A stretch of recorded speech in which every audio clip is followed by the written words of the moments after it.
It is time. It is time. It's Blue Jays time. Hey there, how there, ho there. It's Jeff Cutter Diamond welcoming you to yet another Cutter live stream. As you know, the beloved Toronto Blue Jays are going at it at 4 o'clock. It's 4 Eastern time.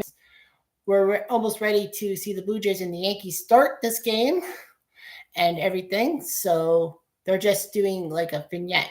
Obviously, for copyright reasons, I cannot share the audio of the game because I don't want to get in trouble. Because I've had YouTubers who are close to me, the Blue Shirt Underground people, also get in trouble for that. So I can't risk it. You know, I know it's carte blanche and nothing's behind me and all that. Well, my basement's not completely done yet, but it is what it is. And when I get the green light to do everything by my brother, who's helping me do the basement, then I'll be posting a lot of sports stuff in the background and all that, making sure everything. Okay, so today is game 1, and gotta have the Blue Jays pastel blue thing on it. So wearing the pastel blue for today. Hopefully that's the lucky shirt, and that's the shirt of shirts. I know that Sportsnet actually had a top 20 postseason moments of all time 7 hours ago.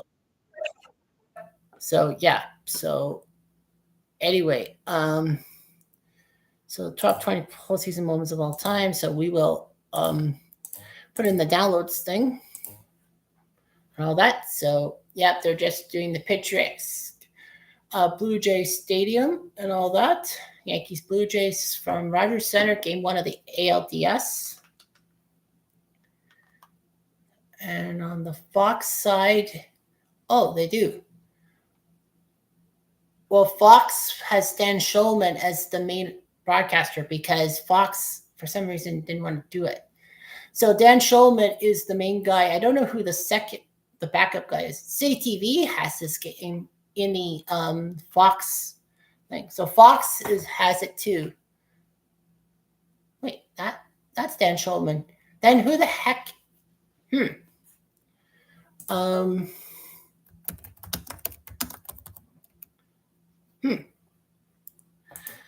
Yeah. Full schedule for broadcast and all that. Who's calling the ALCS? The ALDS. So Joe Davis and John Smoltz. So rumors were circulating that the Blue Jays, it would be like Sportsnet's coverage, but no, they go with Fox. So Joe Davis, the legendary Joe Davis, is going to be on play-by-play. John Smoltz will be your color analyst. So Americans don't get the Sportsnet feed and all that. They got the Fox feed with Davis and Smoltz. I believe that's the number one pairing. That has to be the number one pairing for the world for Fox, because I know Joe Davis is the voice of Fox Baseball, with Joe Buck now, of course, being off Fox and now on ESPN. So obviously, Joe Buck can't call any World Series games. I mean, it's just strange. Like, Joe Buck was calling World Series games exclusively from 2000 to, I think, 2022, before Joe Davis came in. He's the voice of the Dodgers. He's the TV voice of the Dodgers, who replaced the legendary Finn Scully. Joe Davis does. And I know he does college stuff too. So anyway, yeah. It's kind of pathetic that, I don't have the technology for the overlay, and they charge you like up the butt and like ads and all that. So I'm going to be following on MMB.com. Actually, I'm actually following along with the Cubs and Brewers. That game is actually underway now, and the Brewers are looking good. They scored 9 runs in the first 2 innings. So the Cubs are looking terrible. I predicted them to take care of the Brew Crew because, well, I feel like the Cubs have something left in the tank, and unfortunately they don't. So, yeah, so we got all that going. So, yeah, I'm watching the Sportsnet feed, of course. There will not be like commentary. Like, I don't want to risk getting in trouble because, as I said, I had YouTubers like the Blue Shirt Underground show be shut down for a week because of the whole thing with NHL broadcasting, and they don't like that sound, and then they got booted for a week. I think Twitch allows it, but I'm not so sure. But yeah, I don't have a Twitch channel, so I wish I did. But anyway, Toronto, is playing against the Yankees and all that. So, I've got things to worry about. Got, of course, the Blue Jays flag and all that ready to unfurl, and hopefully the Jays win today to go up 1-0. Got my green monster energy drink. Well, I bought that Wednesday, so I'm just going to pour that into a cup because the Yankees are using Louis Gill for game 1 against Kevin Gausman. I guess they're saving their what's his face? Their ace. Are they saving Max Fried for game 2, or are they putting him for game 3? I don't know about that. Yeah, they're doing the introductions. Well, the Blue Jays have to go onto the field. So, of course, bear with me because I've never done a 3-hour stream before. So, and I did post on Facebook.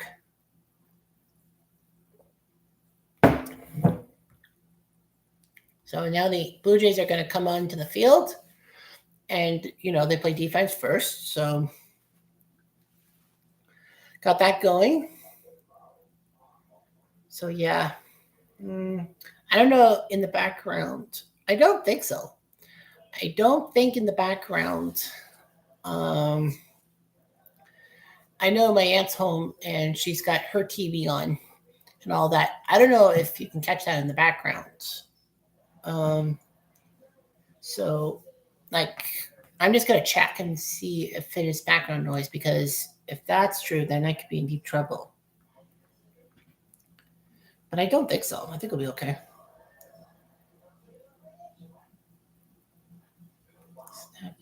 But yeah, brutal stuff happening. Here you go. The good thing with me is that my Rogers has the ability to rewind and pause. So I'll give you the starting lineup, Jeff Diamond style, basically with pop culture references. So Trent John Grisham is your center fielder. Aaron, here comes the judge, playing right. Cody Ring My Bell, Inger, playing left. Ben Minute Rice at first base. Giancarlo will DH. Smooth Jazz Chisholm will play second. Ryan, you're fired. McMahon playing third. Anthony Fulp will play short, and Austin Wells will catch. And Kevin Gausman is our opening day pitcher, if you will. So anyway, yeah.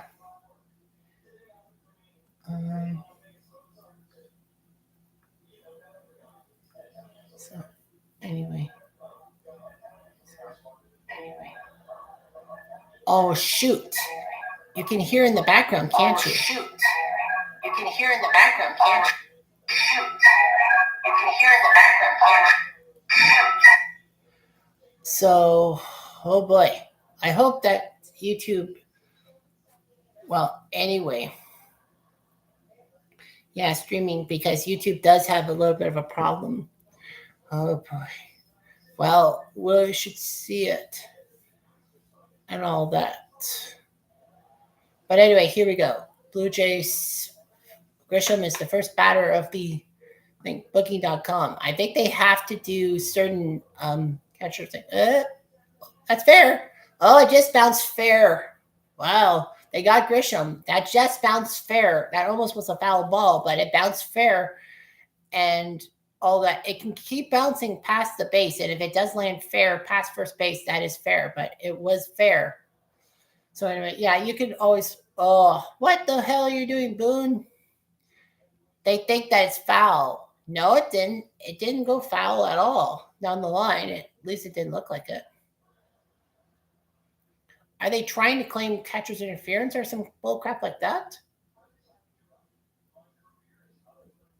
Well, the first bounce was to first base. So they're just talking it over. and they'll let it go.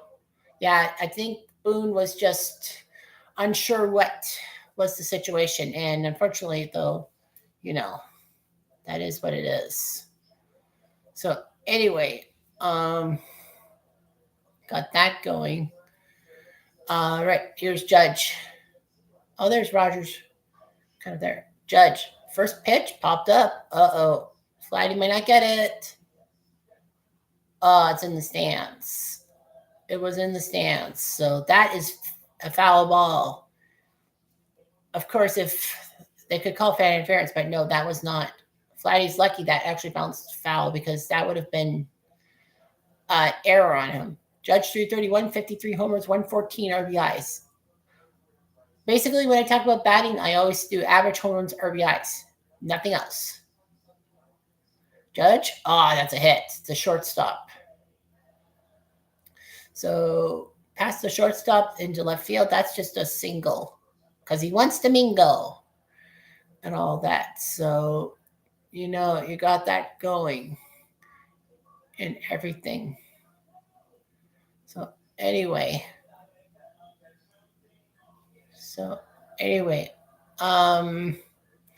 we go to the top of the first. There's Cody Bellinger, former Dodger, who was a star. I remember him in 2018 postseason. He had a couple of key plays. He took care of a Brewer at the plate at the LCS, and then he had a few home runs. Bellinger, 272, 29 homers, 98 RBI. So he almost was a 3,100 man.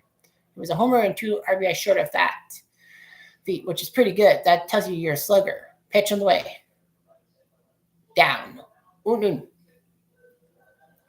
So, 1 ball, 1 strike coming up here.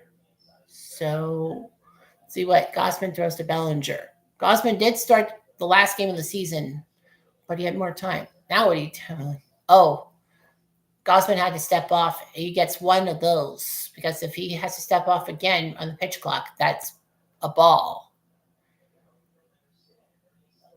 It's the pitch. Bellinger, chopper, fouled on the first base line. That's 1-2 now for Bellinger. Quick update. It's 9-2. The Cubs have just scored a run in the 6th. So Brewers are up 9-2. We have a chance to go up 1-0 in the LDS. Milwaukee does have home field throughout the playoffs, which means, they were the tops in the major leagues, much less the National League. 1-2.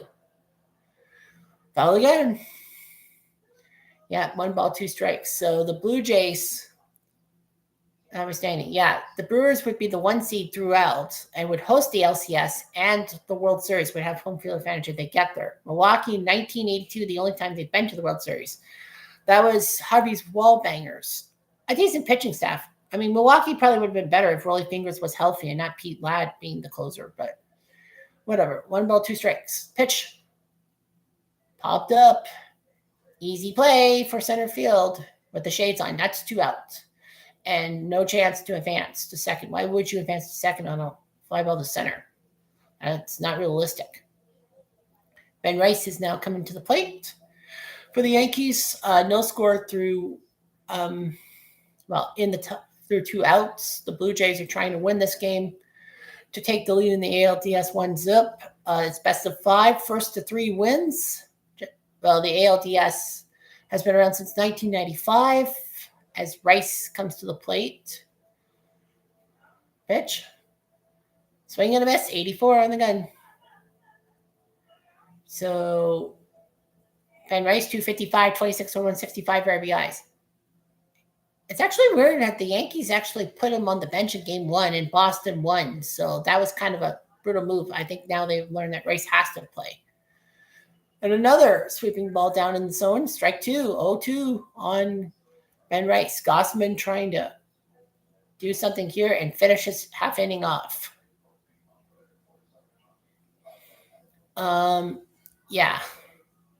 Just trying to make sure that a lot of the volume is there. 0-2. Tried this ball down in the zone again, but that's too low. 1-2. So yeah, the Brewers 1982. Let's see, Ted Simmons. Oh no, that's not right. Who was the catcher? Who was the catcher for the Brewers? I don't know. Derek Porter can't be. First base, Cecil Cooper. Second base was Jim Gantner. Third base was Paul Molitor.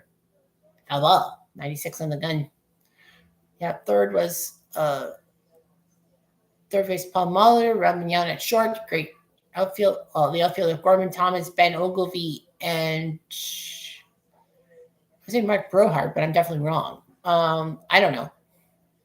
But yeah, the pitching staff, Pete Vukovich, former Blue Jay, was the hero for Milwaukee, was the ace. And I think he won the Cy Young that year. Got him. Good night. He flailed. That's one strikeout. So anyway, yeah. So how many trading cards do I have in this thing? How many packs are there here?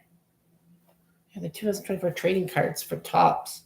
Oh, 8 packs, 9 cards per box. So because this is a baseball stream, I bought these a while ago, Top Heritage for $60. I know. But I mean, it's 72 cards. Divided by 60 is like, it's less than $1 a card, because nowadays you can only buy like 25 cards for the baseball and all that. And it's like $40. It's like amazingly high.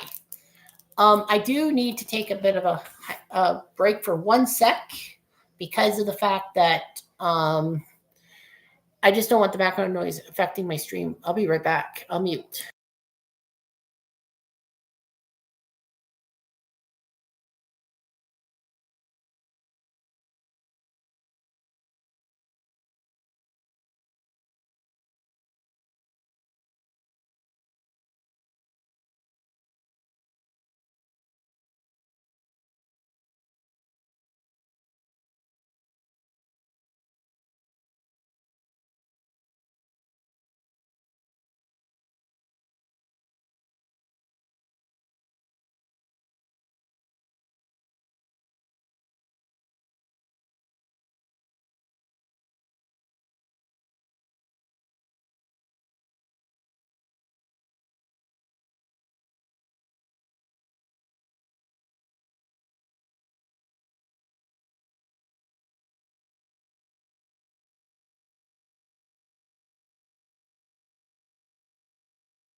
Okay, that's better, I think.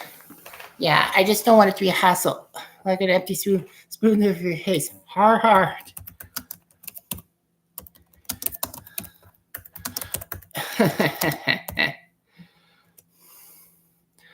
All right, so I got to pause because I got to give the starting lineup for the Blue Jays.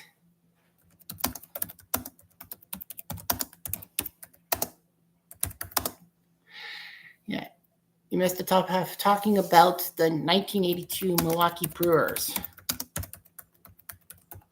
Yeah, because that is the thing. But in the Cubs-Brewers game, amen. All right, so the starting lineup for the Blue Jays is Georgie Springer at DH. Jerry Springer, Georgie. Nathan's Hot Dogs Lucas in right field. Vladdy Jr. playing first. Addison Honeybarger at third. Alejandro Kirk catching. Dalton Farshing through the snow at center. Anthony Salamander Santander at left. Andres Jimenez at short. And Ernie like Darley Clementine at short. So, yeah. So I got to explain to him that I don't want copyright infringement, so that's why I don't have the TV on. Like, I have the TV on, but you don't have the sound in the background. I think Major League Baseball will get ticked off. So, a quick out. Well, that's a quick out. Darn. 5-3. I had to pause for the starting lineups, and then Louis Gill is on the bump. I don't know if they're saving Max Fried for game 2 or 3. I think Fried will be game 2.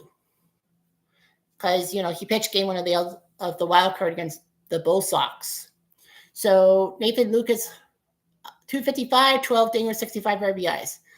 Like I said in the top half of the first, Tim, that, shortstop, darn. It looked good up the gut, but it didn't matter. 2 pitches, 2 outs. Oh, no, sorry, that's 3 pitches, 2 outs. Okay. Yeah, I have to look at the bottom right because Sportsnet's graphics have that little square, and Fox is a little different. So Fox has Joe Davis and John Smoltz doing the commentary. Yeah, Fox has the game, which is great, coast to coast, and with the number one play-by-play group for Fox, because I know Joe Davis is the leader for play-by-play because he was the guy at the World Series 2024. Not just because he's the Dodgers TV voice, but because he's the Fox TV voice. So, yeah, here's Vladdy Jr., 292, 23 homers, 84 RBIs. Did I mention Pete Vukovich? Yes. I didn't mention him being in Major League. I did mention him in my 1982 Milwaukee thing at the top half of the first, that he was the Cy Young winner in 82. Yeah, and he was a former Blue Jay because he was a member of the original Blue Jays in 1977. Come to think of it, I think he was the winner of the first ever Blue Jay game. Yes, he was. April 7th, 77, he was the winning pitcher. Vladdy tees it deep to left. Look up, say goodbye. That one. Vladdy. You know it. It's 1 for the Blue Jays, none for the Yankees. And boy, we gave him the bag in April. He has produced. Like we all thought. Kaboom, as our JL network would say. That one's hard. Steve, it's out of here. Stadium cheers. Yay. RGL tribute. Because RGL Network does some great stuff. I know he's off today. He's not doing any inside pitch today. He said so. But yeah, RGL Network. You got to love the home run jacket. I don't know. Tim, you're watching the Fox feed, aren't you? Because, there'll probably be like 2 different things. Like, I don't know if they showed the home run jacket in the dugout and all that. I know Sportsnet did. Yes, I am watching Fox feed. Yes.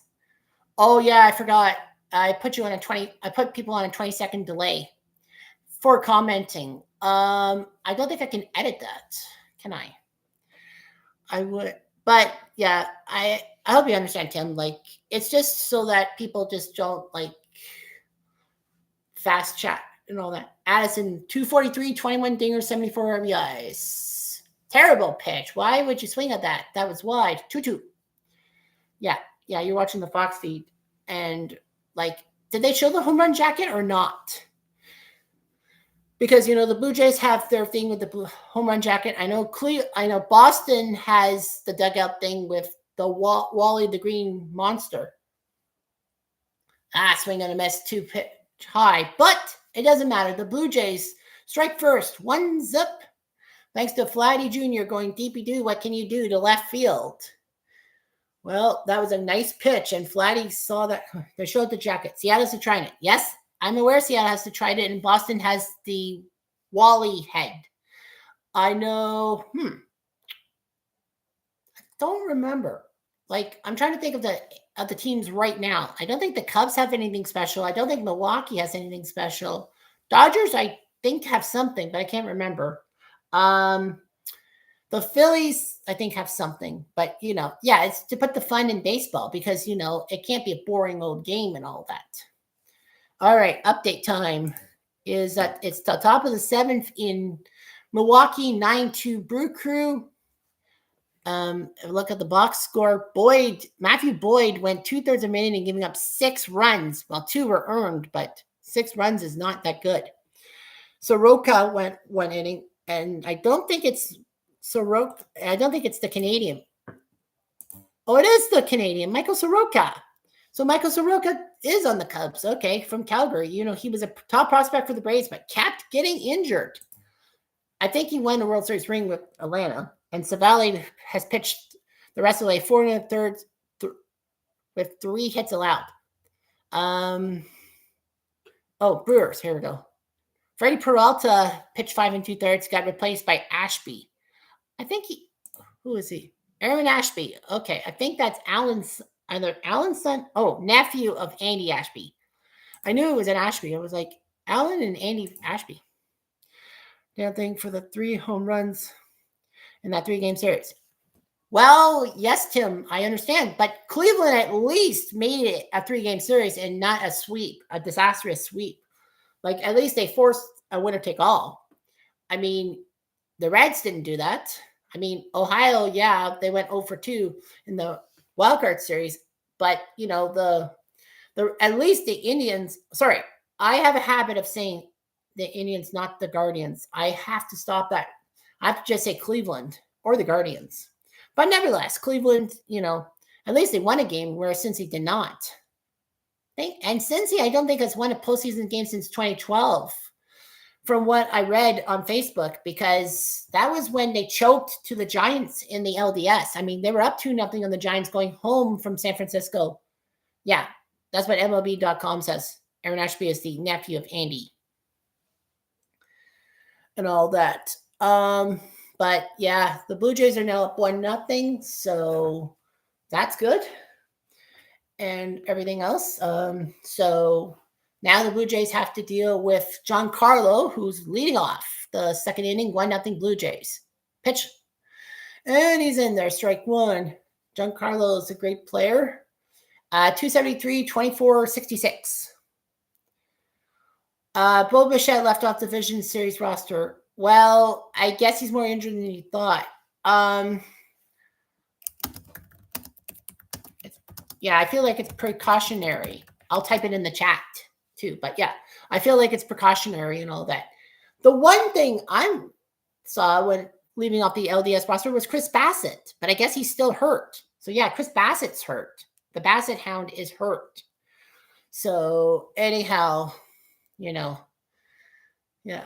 Stanton, the third. Ooh, up on Barger, but he still gets him out. 1 out. There we go. The ball kind of got on to Barger's side. So it's 1-0 Blue Jays through 1 inning of play. Live update. Well, the Brewers are, well, the Cubs are they still batting in the 7th? Yeah, they're still batting in the 7th. And a fly ball by Shaw to right field. So that's 2 outs. The Cubs, yeah, top of the 7th. Cubs are down 9-2. Personally, I got to say about the Brewers is that, you know, Chisholm walk ball 1. Chisholm 242, 31, and 80. Yeah. It's funny how the Yankees get the Marlins leftovers, because Stanton was a star Marlins player and Chisholm was star for the Marlins. I mean, he was the batting champion for them. And like Giancarlo, like, you know, yeah, I liked him as a Marlin and all that. But what can you do? So it's 1-0 Blue Jays. Aaron Boone blowing bubbles in the dugout. Bubblegum bubbles. Popped up. Oh. 1-2. So I'm watching the Sportsnet feed because it's Canadian. I know Fox, the full Fox network, has the game 1. They don't have game 2 because they'll definitely. Yeah, Yelich. Yeah, Yelich is still with the Brewers. That's right. Yelich. The problem with Yelich is his injury bug. 1-2. Chisholm to right. This will drop. This could be a double. And nope. Chisholm is going to hold on for 1 base. That's fine.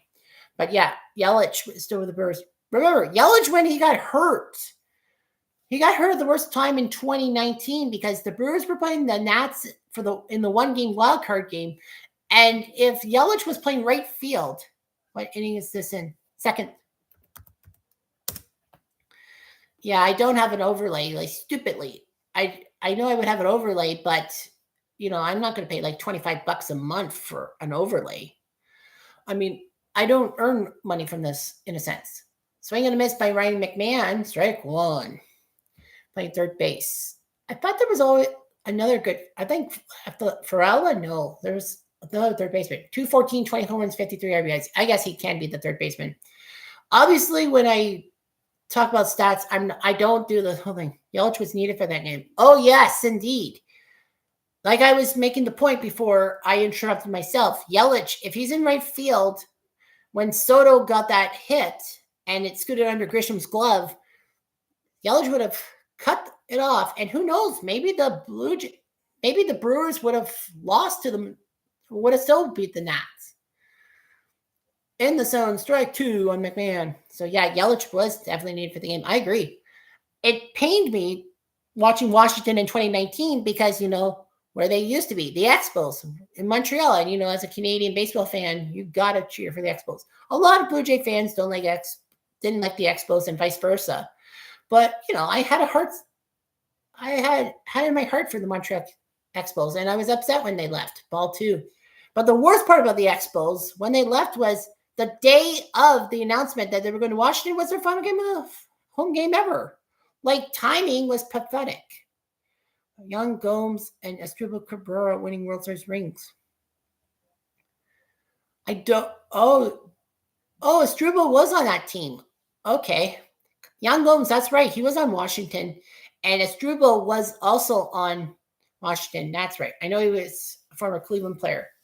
But the fact is, it pained me because, Washington took care of Milwaukee. A healthy Yelich would have been a home run, would have been Milwaukee winning. And who knows what would happen? Maybe the Dodgers would have won the National League, and we would have Dodgers-Astros Part 2. But, the Nats weren't expected to do well, especially against the Dodgers. Washington team was a fluke. Damn right. I totally agree. It was a total blast. 3-2. And another foul ball. The roof is open, by the way. I know Toronto has a retractable roof, but it is open. It's a nice, beautiful day. It's like 27 Celsius. Oh, right. I forgot. I have to make sure that if I say Celsius, I have to say Fahrenheit because I've got American viewers. I forgot. Dodgers would have choked. Maybe you're right. Maybe the 2019 Dodgers would have choked. Okay, so 27 Celsius to Fahrenheit. So right now it would be 81 Fahrenheit, and a ground ball out. Vladdy gets to play. Vladdy's doing it all, baby. He's a good guy. That's why we gave him the bag. Well, indeed. I got to watch the replay because I was distracted. Watch this ball.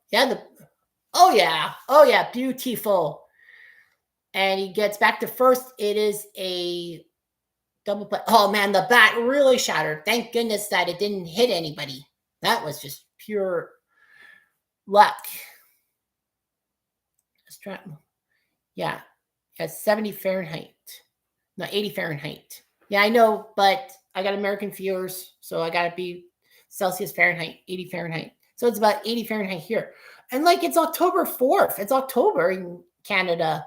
We should be seeing temperatures 10 degrees Celsius or 18 Fahrenheit smaller. But Toronto's about what Cleveland is right now. Oh, I guess for temperature. That makes sense. Yeah. I know the world's getting warmer and all that because of global warming, but still, it's weird to see 80 Fahrenheit temperatures in October and all that. So, yeah, it's just hard to believe. So, yeah. Of course, you guys missed it. I'm drinking my Green Monster energy drink in my Blue Jays cup. So, yeah. California, wow. It's just as warm in Toronto as it is in California. That's a rarity. We know California can get very hot. Not as hot as Arizona, but California. So, yeah. Fun video did for your top 10 Blue Jays moments. Yeah. I'll post for, I guess, V-Dubs thing that the playlist of the top 10 stuff.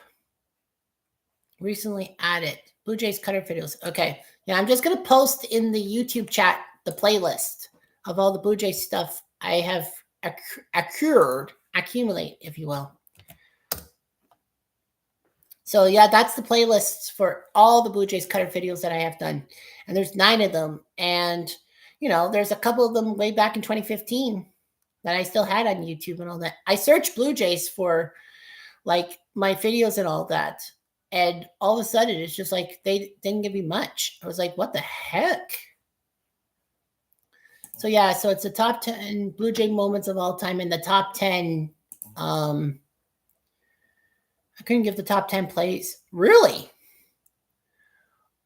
like Cleveland. Oh my! Oh my! Oh my! You say goodbye. That one. Alejandro. Ah, crap. I forgot the ABBA song. Do, do, do, do, do, do, do. Alejandro. Boy, oh boy, oh boy. 392 on the distance. 2-zip Blue Jays. Oh boy. Oh boy. Oh boy. Kaboom. That one's high. That was deep to left. And say goodbye to that one. Louis Gill has given up 2 solo shots. And there's the jacket to Alejandro. Beautiful. You know, a lot of people probably were crapping on Alejandro. Where's RJL with his kaboom? Hey, Gagas. I just don't want to get a copyright strike feed dub. That's kind of hurtful and all that. And from one of my things, the Blue Shirt Underground YouTube channel, they got booted for a week because the NHL did not like their coverage of stuff. That's why kind of it's like on silent.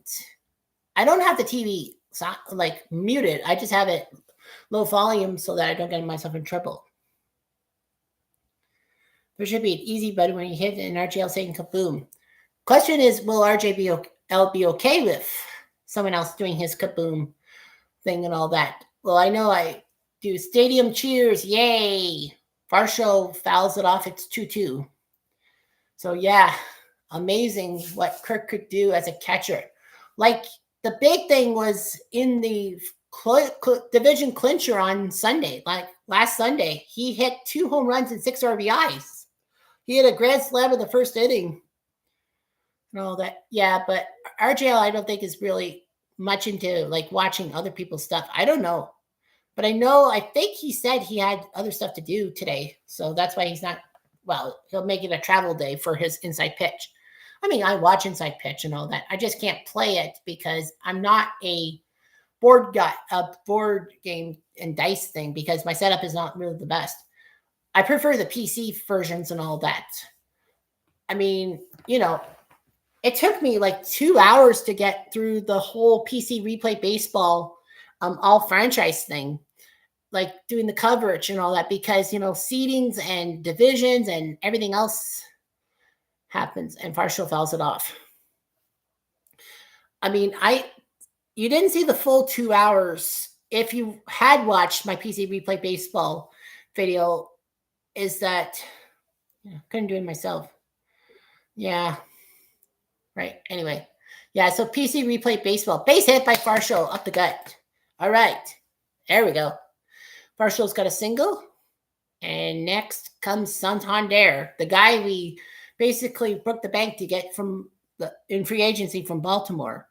And he got massively injured. So he didn't play much of the second half of the season. But it didn't seem to bother us as a Blue Jay fan. Fun watching and chatting with fellow baseball fans. Yeah, don't get me wrong. I mean, I know I live in Canada, but I am baseball second, hockey first. Well, obviously I'm hockey first. Most Canadians are. Anyway, pitch. Fenlong. Dalton Varsho was born 9 months after Gary retired.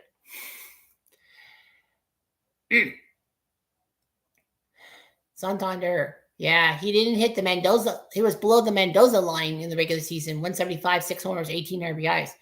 But dude was injured. Like, you know, what could have happened if he played like a full season? Maybe he hits Mendoza line. 1-2. Yeah, Dalton Varsho. Yeah, 9 months and 1 day after Gary retired.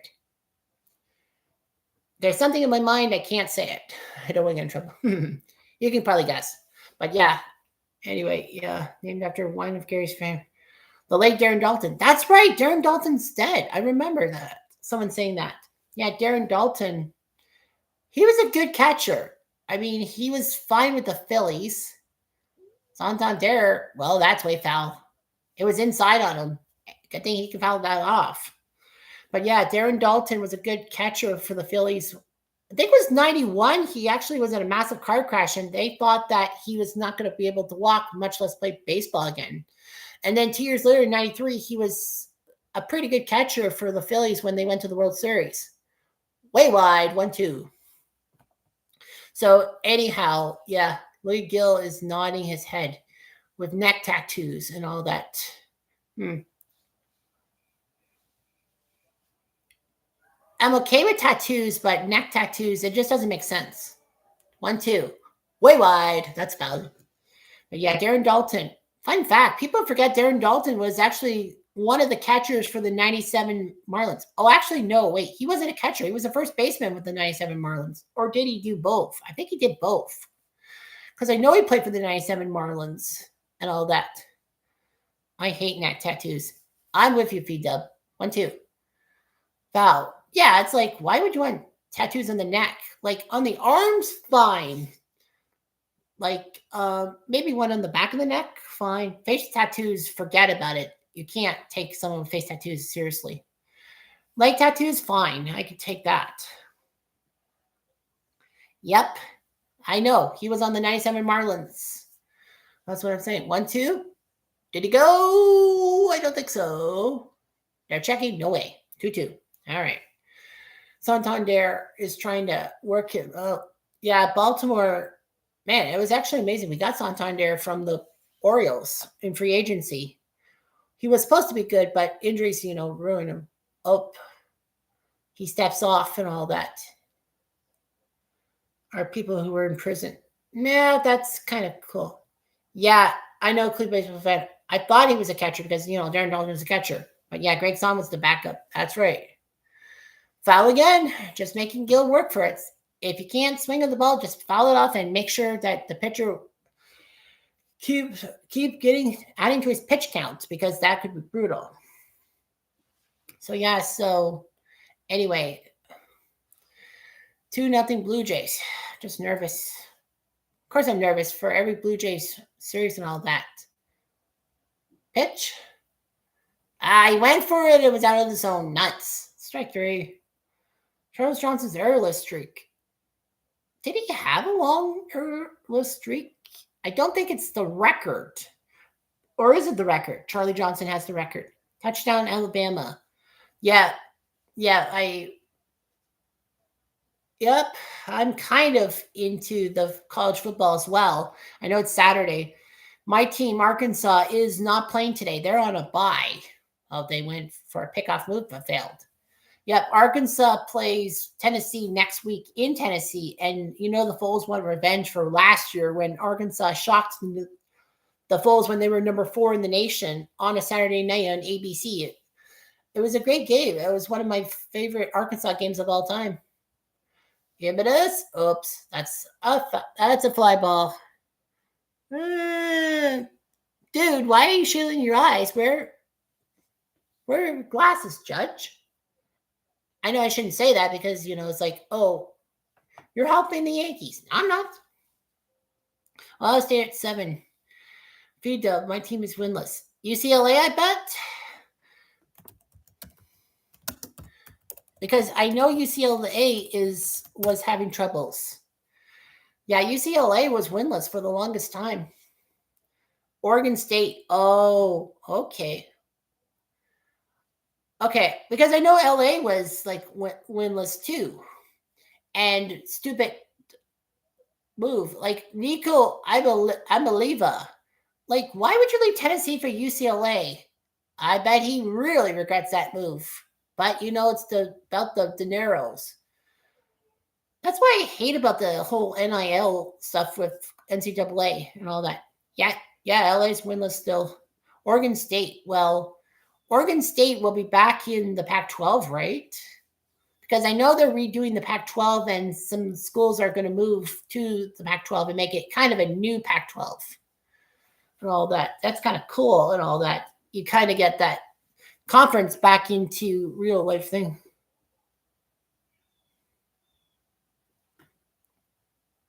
Smash.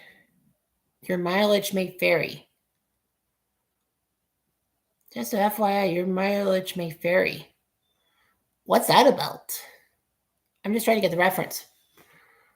When I saw the Smashing Machine with The Rock and Emily Blunt, didn't care for it. Yeah, The Rock's got some decent movies and some very crap movies. I mean, Rock shouldn't be in Tooth Fairy.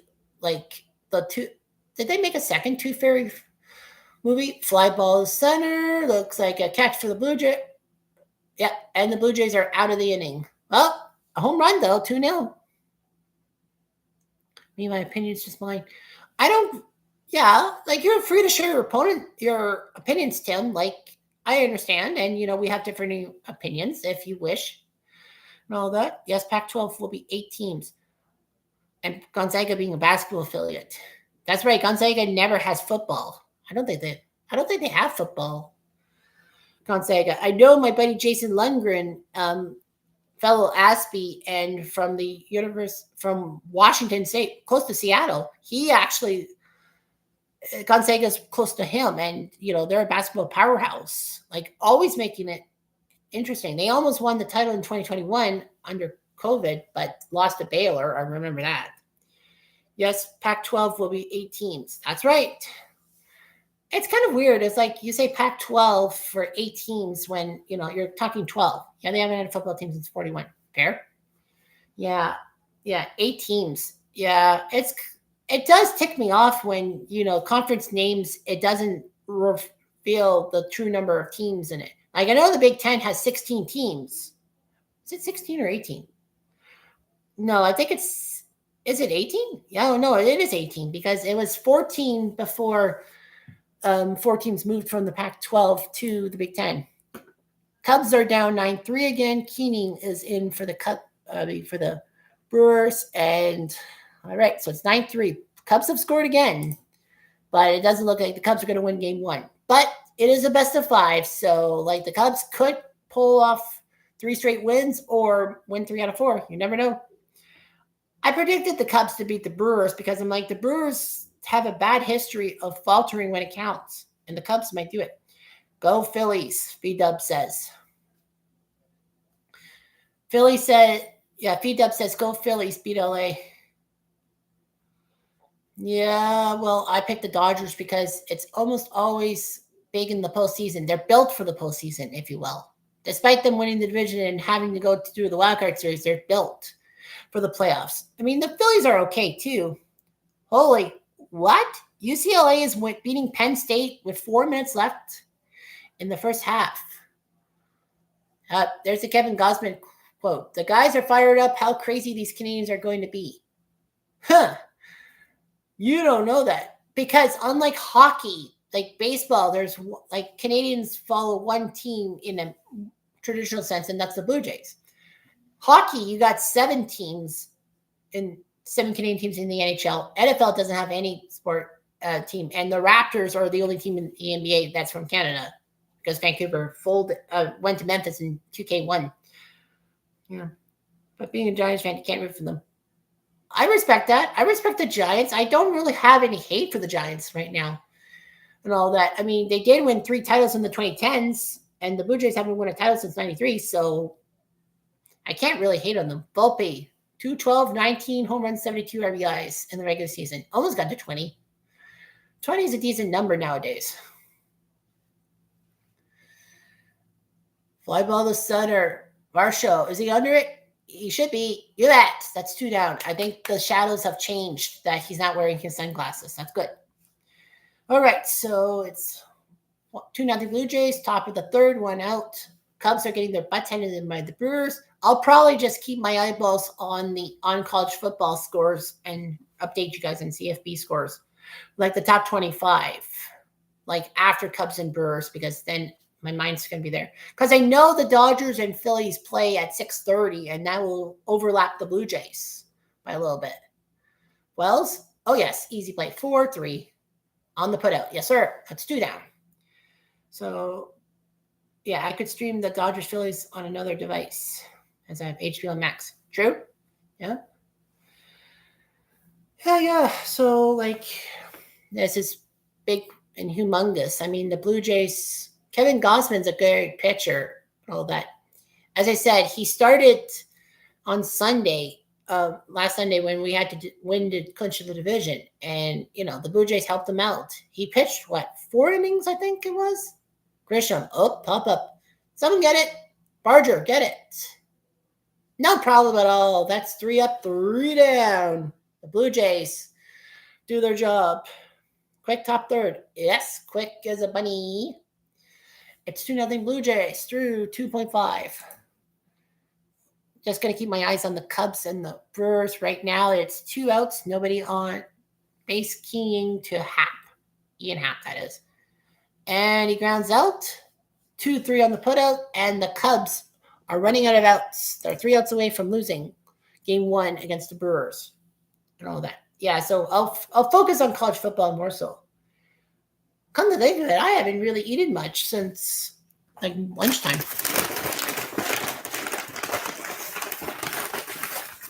So, I'm going to have something.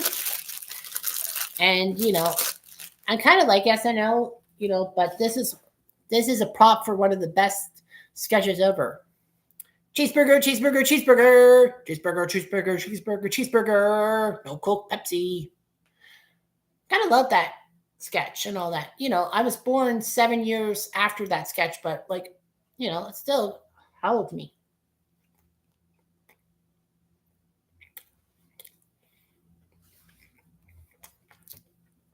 Yeah, if you have missed it, and I think you did, I'm wearing the Blue Jays powder blue top to. I do have a light blue Blue Jays jersey that they wear, like the light blue current Blue Jays jersey, and a gray road jersey with Jose Batista's name on the back and number. That my former boss at Canadian Tire gave it to me, and it was like amazing, So yeah.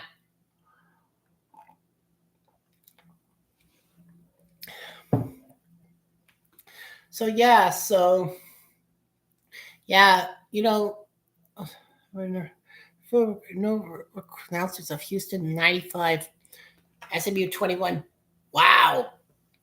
Yeah, I know about that game when Houston basically ran up the score on SMU.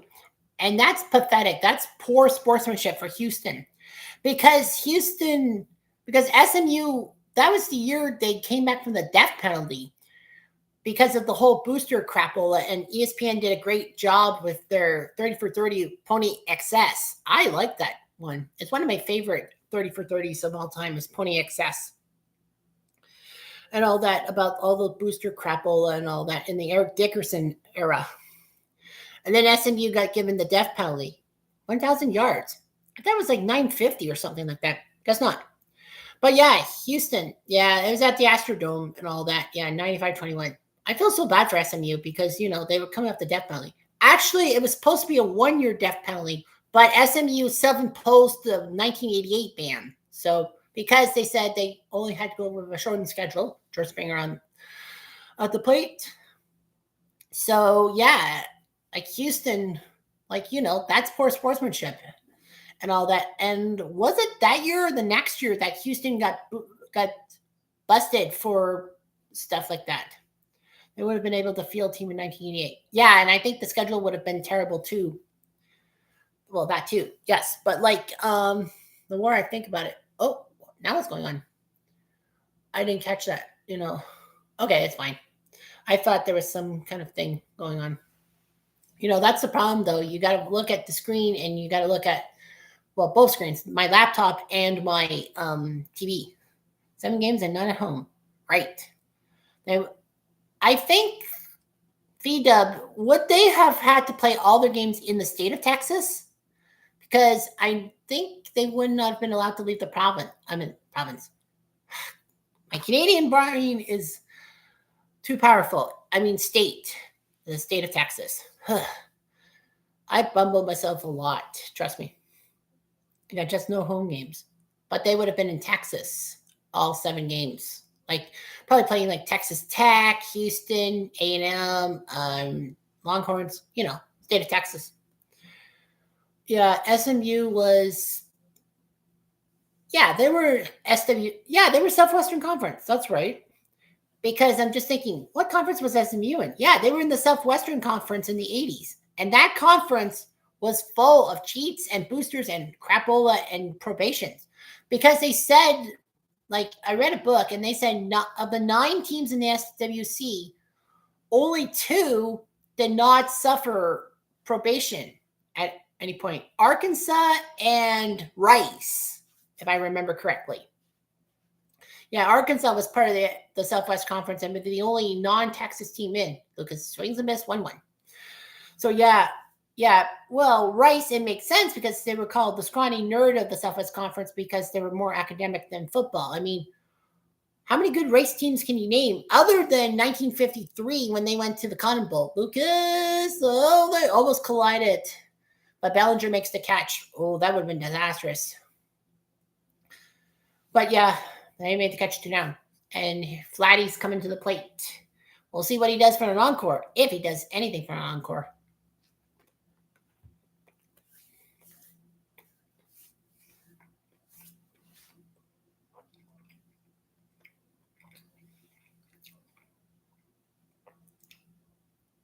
The pitch. Oh, it just caught something. That's strike one. Flatty, 1 for 1 in the postseason. Well, he'll get more bats. So anyway, here we go. 0-1. Good swing, but that's foul. Love to. So yeah, it's the Southwest Conference. It was weird that it was basically all Texas minus Arkansas. And then Arkansas by 1990 decided to go to the Southeastern Conference, the SEC. And then the SWC dissolved by 1996. Lots of teams went to the Big 8, which turned into the Big 12. Oh, Flatty almost went for it. Good thing he didn't swing. That was ball 1. So yeah, that's kind of amazing. Arkansas, like my love of Arkansas isn't just because of the football team. It's something. Whoa, ooh. He strained something coming. He came out of the box weird, but that just floated for a single. So yeah, once he hit the ball, it looked like something was vicious. What was he thinking? It's like swing. Oh, he stumbled out of the box, but he still got a single out of it. Yeah, he contorted himself and didn't run off the start. But yeah, that's a single. Up. Goodbye, Louis Gill.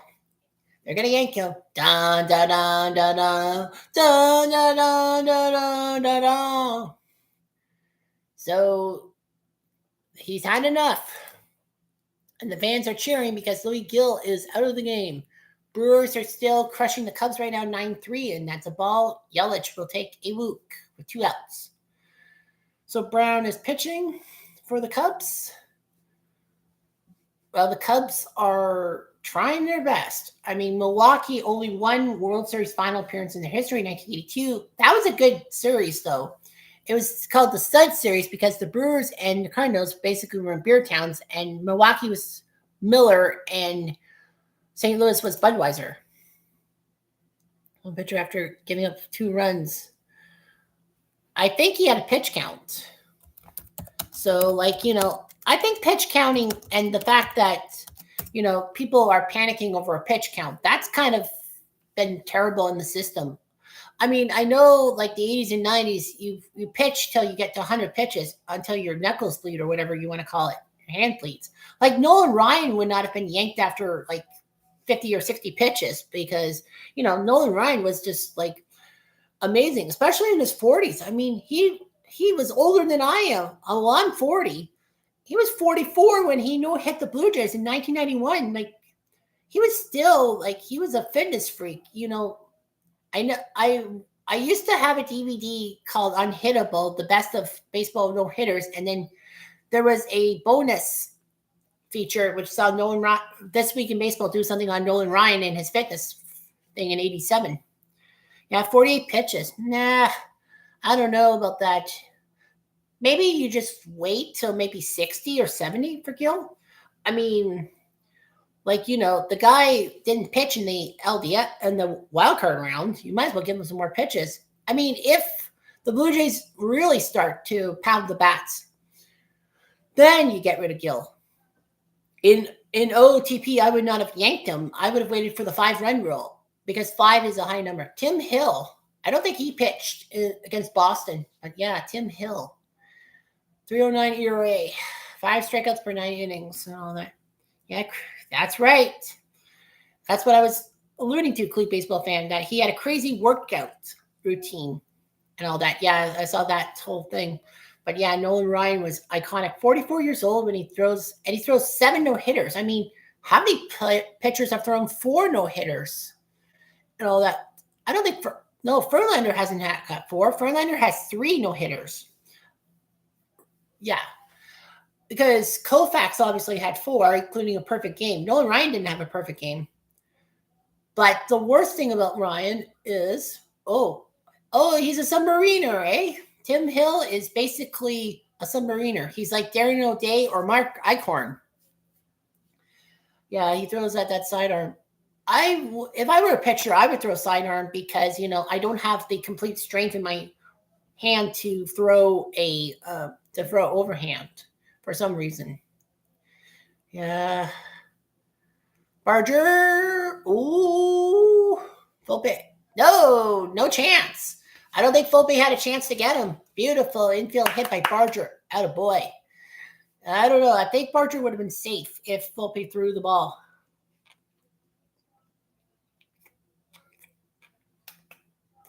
Let's see here.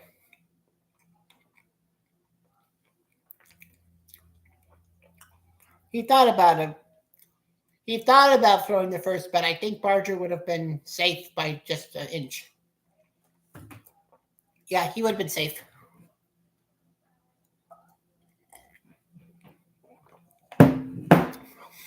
Yeah. Excuse me.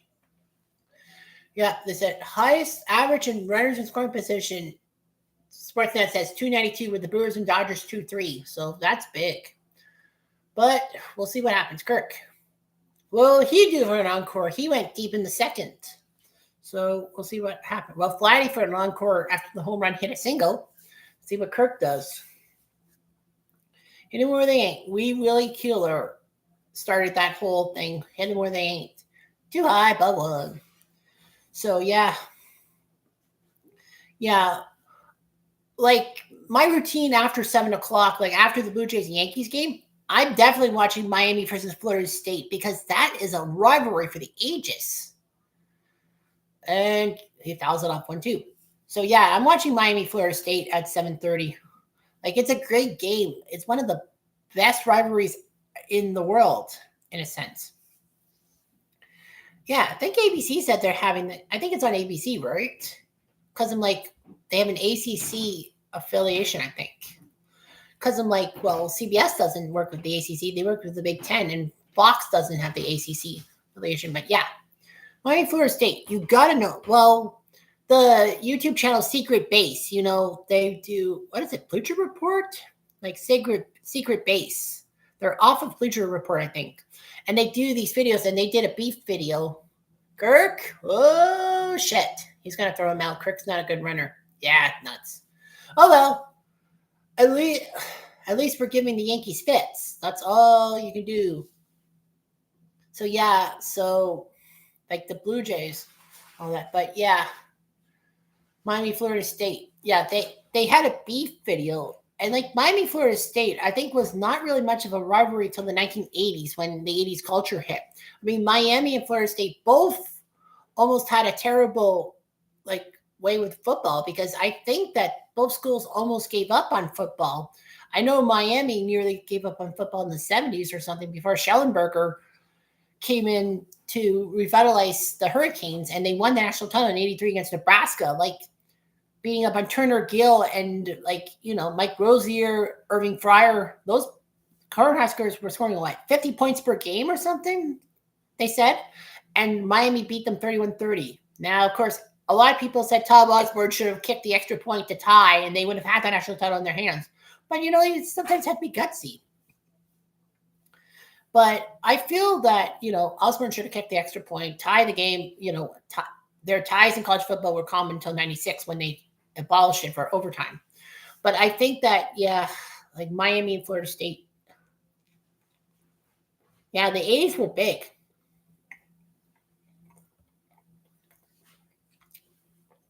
Yeah, the 80s were big because, you had both these schools, Miami and Florida State, with a lot of things. I think Florida State was almost giving up the football program before Bowden came in or something. I know Ron Simmons, Farouk in the WWE, and of course under his name in WCW also was a Florida State alum, like Burt Reynolds. That's right. Burt Reynolds was Miami. Jim Kelly was on that team.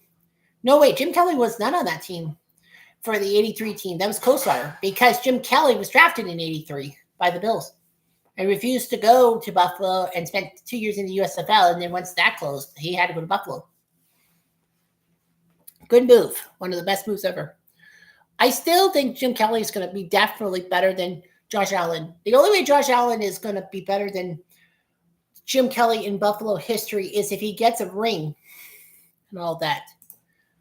Or at least get them to the final. I really don't have too much hate for the Buffalo Bills, even though I'm a Pats fan. But, I mean, Buffalo's got a good, well-oiled machine and all that. They are consistently division champs. They get so close to the Super Bowl. And, being in the Toronto area, being in Southern Ontario, you're close to Buffalo. Well, not really super close to Buffalo. That'd be like Hamilton, Niagara Falls, and St. Catharines. But yeah, Buffalo is like a good place. Now let's see what Gossman does against Judge the second time. He gave up a hit in the first inning. What am I thinking? Oh, up the middle. Oh, they played him perfectly. Nice. At least I didn't hit Gossman. That ground ball, so that's good. Yeah, CFL update. Hamilton leads the Argos. I really want the Argos to win, actually, because they would help the Alouettes in the whole thing, because, I'm an Alouettes fan. I was an Argos fan for the longest time, but because, they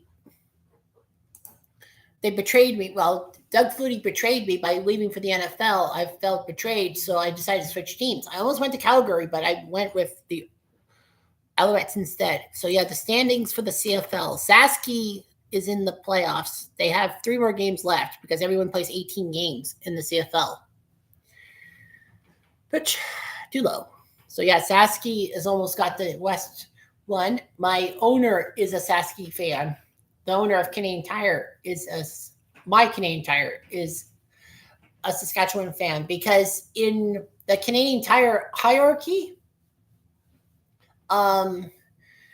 there's not just one owner of Canadian Tire. It's like an owner of each store. So it's like a franchise thing. Calgary, Winnipeg, and BC are all fighting for second place with Edmonton 6-9. Well, Montreal's at least clinched the playoffs. 3-0, that's a strike. I think that was a take, obviously. Yeah, so Montreal's only 1 game back of Hamilton for the division. And I guess Montreal doesn't play this week. Yeah, they're 8-7, Hamilton's 9-6. We need the Argos to do their business. And I think the Argos have to win. Yeah, the Argos have to practically win. Oh, Vladdy, beautiful. He says, I got it. So, yeah, the Argos actually have to win, not only to help Montreal out against Hamilton, but the fact is that if the Argos lose, I think that means it's a crossover in the West. I think that means whoever's 4th in the West would normally not be in the playoffs, but they cross over to the East and play and go for 3rd place. CFL has this crazy rule that if the 4th place team from any of the divisions are better than the 3rd place, then a 3rd place team. Yeah, then the 3rd place team in the other division, then they cross over and play in the division playoffs. So in this case, whoever ends up being 4th out of like Calgary, Winnipeg, and British Columbia would be going to the Eastern playoffs and playing Montreal potentially in Montreal and taking over from Toronto or Ottawa, as they both will miss the playoffs. Yeah, we need Hamilton to lose. We really do. Yeah, Alouettes are on a bye, so they don't play this week. Sasky beat Ottawa. If Toronto does not win, if the Argos don't win, and I don't know what the attendance of the Argos game is because of the whole thing with the Blue Jays. Oh, Rice is on at 0-2. Yeah, it's hard to focus on both my laptop and my TV at the same time. So if Gosman can get Rice out, nope, not for that pitch. Calgary, BC coming up. That's for 2nd place. That's going to be a good battle. Yeah, Montreal plays on Canadian Thanksgiving against Ottawa. October 13th is also known as Columbus Day in the States, but you don't want to say that name, obviously. But yeah, it's Canadian Thanksgiving on the 13th, the second Monday in October every freaking year. 1-2. Oh, he went after it. Boom, that's a K on the board. Nice job by Gosman. He's been pitching decently. So yeah, so next week Toronto goes to Saskey, Calgary goes to Hamilton. So we all need the Stamps' help. Winnipeg goes to Edmonton, and Montreal plays Ottawa on Canadian Thanksgiving. All right, live updates. Are the Cubs out? Nope. It's 0-2 to Dansby Swanson, and he fouls it off. Dansby Swanson. Oh, all right, great. 1-2. Swanson's trying not to get the golden sombrero, as in 4 strikeouts in 1 game. He's the only Cub to whiff 3 times today. Terrain got 3 Ks, struck out 3 times for Milwaukee, but he got an RBI at least. Ball 2.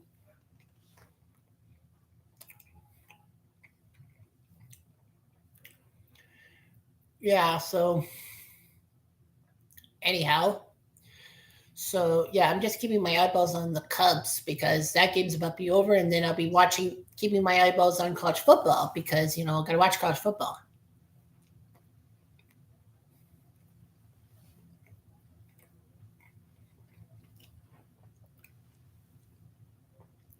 Well, I know I picked the Cubs over the Brewers, but the fact of the matter is it's not over yet. I mean, you have to win 3 games to move on, not 2 like the wild card. You have to win 3 out of 5. Yeah, the NLDS, it's going to be crazy because Cubs, Milwaukee, and Dodgers, Phillies have an off day tomorrow, which is weird because you're thinking, well, you're supposed to play games 1 and 2 on back-to-back days, but Major League Baseball has put the NLDS's game 2s on Monday and not tomorrow. So Blue Jays, Yankees at 4 o'clock, and Tigers, Mariners at 8. Well, I know the Mariners Tigers game is going to be on at like 9:30 at night, and I won't be able to watch all of it because I'm going to be fatigued. So,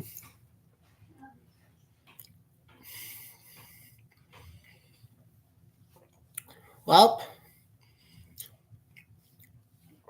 Swanson with a double. And now they're making a change for Matt Shaw. It's Moises Ballesteros. I wonder if he's related to Seve. So, yeah. So Farshaw is going to come up to the plate to lead off the 4th for the Blue Jays. 2-0 is the score. Yankees have already made a pitching change. It was Louis Gill, and now you got Tim Hill on the bump for the team. I got an important phone call. I'll have to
Sorry, I know, dead air and all that.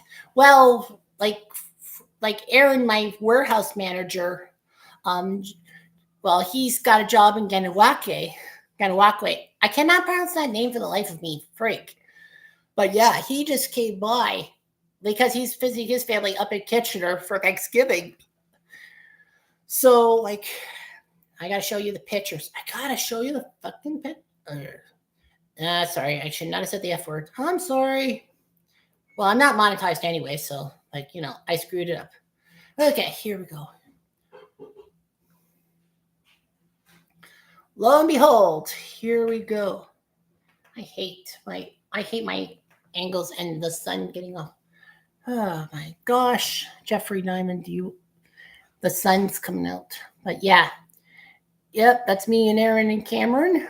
I am so happy, and I'll be posting it in a group chat for Canadian Tire 674. Can't believe I got to see Aaron and them. Say, this is a good picture. Like, holy fuck. Like, yeah, I never expected it. Oh man, what a catch by Lucas down the right field line. Beautiful. What a catch. 2 down. Here's McMahon. Strike. All right. So, yeah, I got to be posting stuff. Oh, yeah, I got to text Chris. Okay. Why am I not allowed to contacts? Oh, there we go.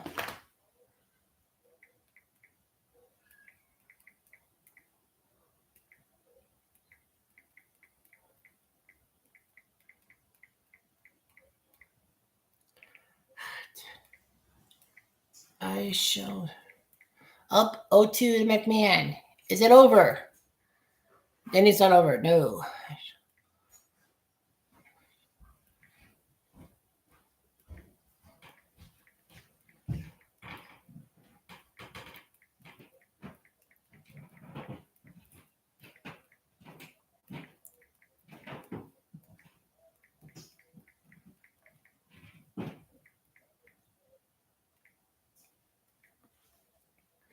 Well, Gosman's trying to get McMahon out. I know there's no one on base, but a 1-2 count, you got to get him out.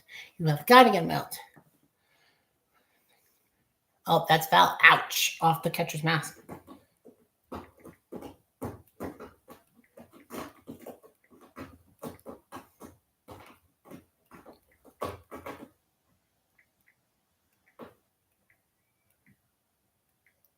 And yes, sir. Third out.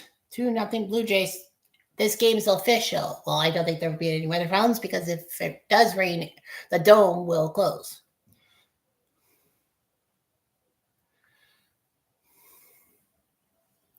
I'm going to be in instant share mode here. Let's see. Got to get my. Where are my groups here?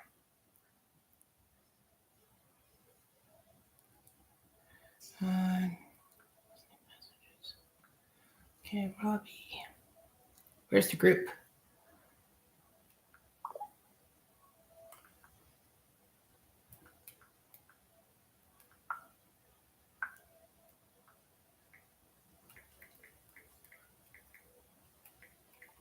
I know, it'd be like, just don't overshare. Screw you, I'm going to share. And all that. Yeah, on Facebook. I know my. Oh, frig. Oh, well, that's a good picture. I know everything's backwards. Shoot. I'm going to discard. Select multiples, Jeffrey. There we go.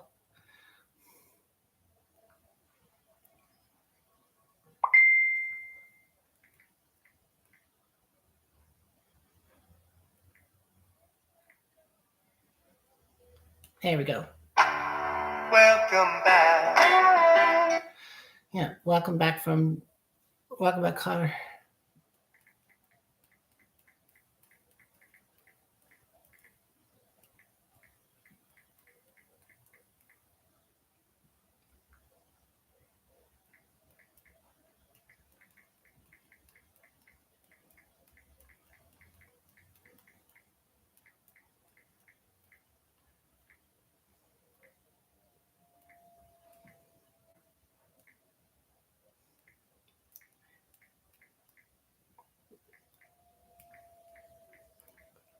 So yeah, sorry about that. I know that I'm off topic here.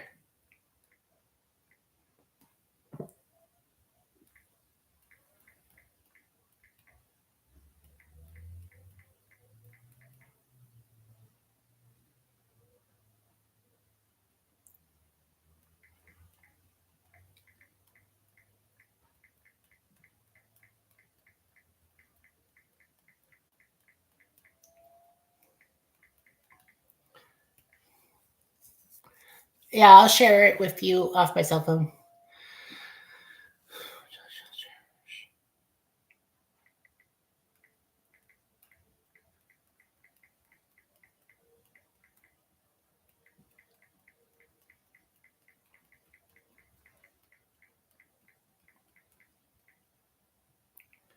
Took me to CFL.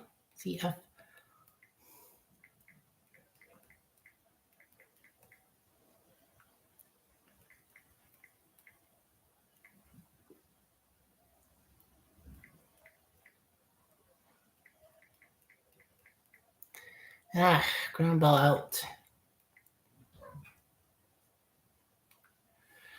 Yeah. So yeah. So I'll give you the post and all that. So yeah. So Camilo Doval is coming Doval. Put an R in front of the O. It's Dorval, and that's I believe what the Pierre Elliott Trudeau Airport, the Trudeau Airport in Montreal used to be called Dorval, or is it Maribel? Because I know there was two airports, Dorval and Maribel, but I think it's Dorval. Well, it got renamed. So here we go. All right, so that's what the Facebook post is saying and all that. So yeah, I know I have the terrible glare and all that crap, but yeah, it's on Facebook and all that. So I'll be probably getting a lot of messages saying, "Hey, guys, that's great," and all that stuff. Okay, so I'm off my phone. So yeah, they got me this from Ganawake. I'm gonna be probably putting a post-it note saying Ganawake. Alright. Put it in my little cubby hole. Not far from my chair, thank goodness for that. So yeah, so the Blue Jays are still up 2-0. Thank God. I was like, the Blue Jays should have,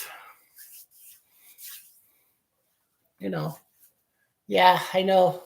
So to explain my absence, I got a phone call from Aaron, and of course, I'm muting it because I don't want him to be part of the thing. I could have, but yeah. But he says, I got you a present in front of the door. And I'm like, well, I didn't hear anything. So I go to the door, and there's Aaron and Cam and all that. Okay, 6-3 ground out by Springer. Drat. Here comes Lucas. Hopefully the 2 runs are not going to be enough. Like, we need more runs. You can't win a game like in the postseason with 2 runs. 4 is the magic number, I think. But yeah, so Aaron and Cam came by because they have family in Kitchener. They used to be working with me at the Waterloo Canadian Tire Store, the Waterloo West by the boardwalk and all that. So yeah, just amazing and all that. I got to see them, and I think it's going to give me a lot of motivation for my job. I won't lie to you. The first 2.5 months after they left for NYK, I was in a massive funk. I think I was in a professional depression and all that.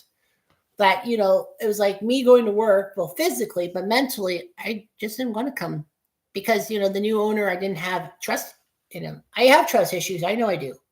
But actually, the trust is better between me and the new owner. Like, he says, Jeffer and my kids around with me. Oh, grandpa, darn. So it's 2-0 through 5.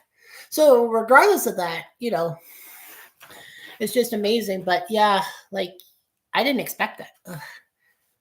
Yeah, I'm like, why? Yeah, my hat's on straight. My head's not on straight, but that's a different story. Haha. So haha, you are. So yeah. 5 innings. That means obviously the game is official.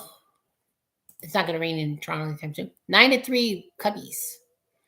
lose to the Brew Crew. And the player of the game for the Brewers, well, Churio had 3 RBIs. I think he's definitely the player of the game. So Jackson Chourio. Pretty good. Number 11, he is his career. This is his second career postseason. Wow. This is only his second season, Jackson Chourio, in the majors. He played 148 games last year and 131 this year. Wow. Man, he's a good sophomore, if you will. All right. So now I got to keep my eyeballs on college football and all that, because I know there's some games going on right now that are big in college football right now. Brewers having a blast. Yep. So right now, top 25 wise, BYU number 23 beat West Virginia. Iowa State upset by Cincy. Big loss for them. Number 14. Number 12, Georgia won over Kentucky. Number 22, Illinois crushed Purdue. And Michigan beat Wisconsin 24-10. Number 20. So right now, Notre Dame leads in the third quarter against Boise. That game's on NBC.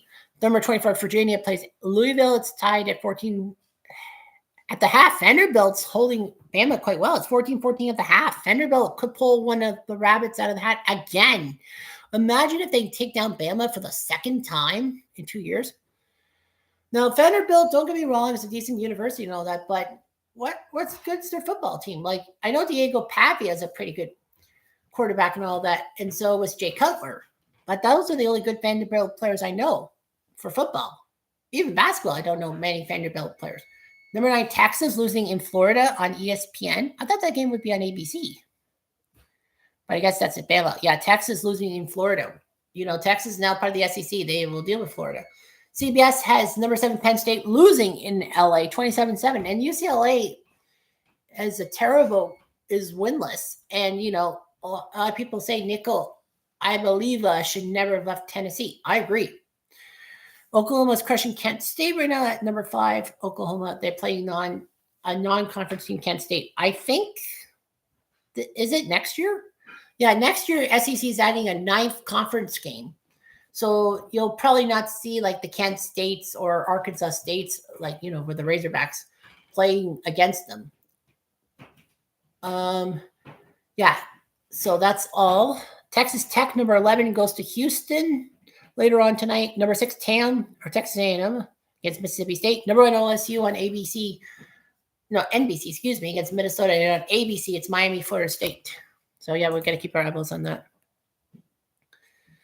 Get the boot if poops the bed with this game. Not after this game. Well, yeah.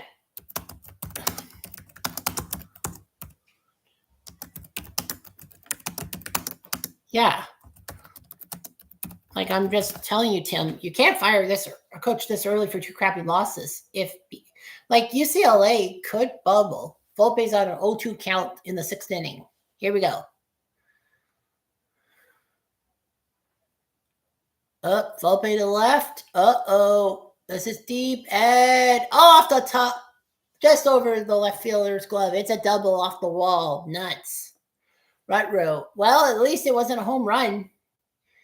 And I mean, he almost got it. We almost saw the catch. So, yeah, that's a nice pitch, but Santander just inches above his glove.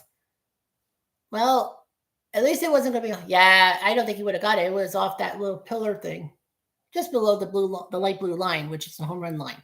Now, the Yankees do have a decent runners in scoring position. It's at 13th, as Sportsnet's telling me. Here's Wells.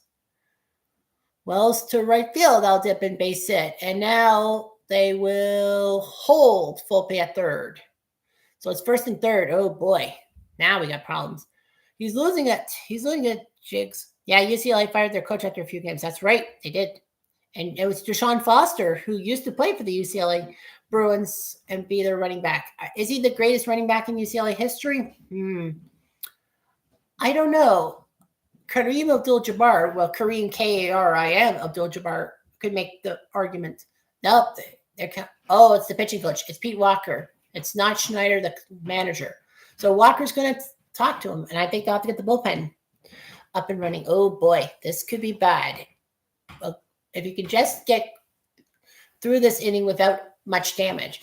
Flaherty is number 68 is on the bullpen mound. So Flaherty, who's a lefty. The Jays said they were going to use a lot of lefties in the bullpen because of the whole thing with the Yankees hitting well against righties. And, you know, you can't be a functioning World Series team without a lefty in the bullpen. I mean, you know, that's what it is. Grisham. Toronto's up 2-0. You know, they give us the view from left field high above.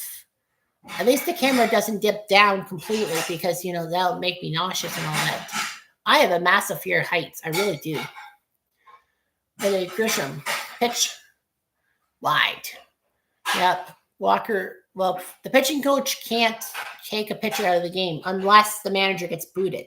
And I think it's the bench coach that has to do that. And if memory serves me right, Mattingly is our bench coach. 1-0 pitch. That's not even close. Oh, no one moves. Thank goodness for Kirk with that block. That could have been disastrous. Yeah, Deshaun Foster. I can't really think of any good running backs for UCLA for the life of me, even like the 60s and 70s. Oh, thank you, Tim. Gaston Green, he didn't really have much of an NFL career. Freeman McNeil, right. That's right. He was with UCLA. He was former Jet of the 80s. Wendell Tyler. Oh, okay. Yeah, he's UCLA. I know he played for the Rams when they were in LA. And Maurice Jones-Drew. Of course. Mo Jones-Drew. Forgot about that. Yeah, he did go to UCLA. Pretty good running back with the Jags. Oh, man. 3-0. Now Farland is coming to the bullpen with Flaherty. It's not Flaherty, it's Flaherty. Well, it's Flaherty. You take out the A for a U. Oh, I just nipped the corner for strike one. He was taking all the way Grisham. So, yeah. So, man, I'm just freaking nervous and all that because, like, you know, just nervous. Right, Grisham. 3-1. He got a pitch. He fouls it off. 3-2. Yeah. So, yeah, I'm watching the batter behind the batter's box, like in the front row of seats. And one guy has a Toronto Blue Jays logo on like a hockey jersey because the Blue Jays did a promotion with that, a hockey jersey with the Blue Jays logo on it. Actually won one of those. Ah, damn. He walked the bases loaded. And it's not going to be easy because I think Judge is next. Yep, Judge is next. I think that's it for Gosman. I know 60 pitches, but you're only up 2-0, and you got Aaron freaking Judge up. Oh, he's letting me in. Schneider's not making a move. So this is bad. Now in a pickle. You said it. It's bases loaded and no outs, and Aaron Judge. He's a good hitter, I'll say that much. You know, Aaron Judge has the AL record for home runs in a year. Cal Raleigh was close this year, but I think he missed out by a couple. I know Raleigh hit 60, which is like amazing, especially for a catcher and a switch hitter, because that's records now for a catcher and a switch hitter in Major League history, much less American League history. Strike one there. Yeah, Aaron Judge. To me, Aaron Judge has the most home runs in a season that's not tainted because of the whole thing with McGuire and Sosa and Bonds all taking those illegal substances. Oh, terrible pitch in the dirt, ball one.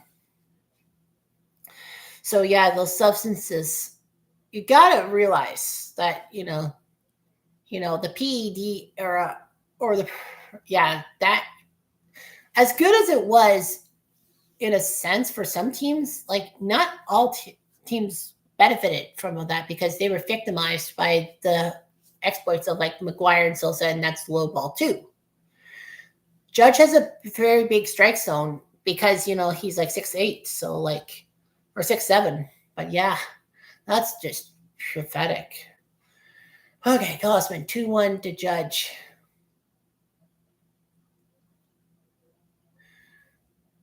Swing and a miss, strike two. This would be big. If you get Judge, well, I know Stanton's coming up soon. I think Stanton's third, right? Yeah. But yeah, Blue Jays, come on.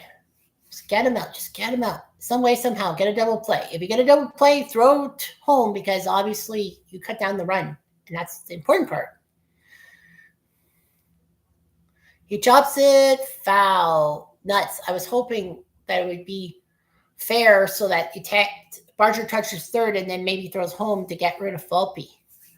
Because you get that double play. I mean, Judge is on base, but you get the double play and you cut down the run at the plate. That's what you want to do. Yeah, Blue Jay fans are nervous. I see light blue. I see dark blue jerseys. I see white jerseys. I don't really see a lot of the retro jerseys and all that. 2-2 from Guzman. Nope, ball 3, a little low. He's going to have to go in the zone because you don't want to walk in a run in any situation whatsoever. Boy, oh boy, I'm nervous right now. Very nervous. Yeah, I was there. Oh, he fouls it.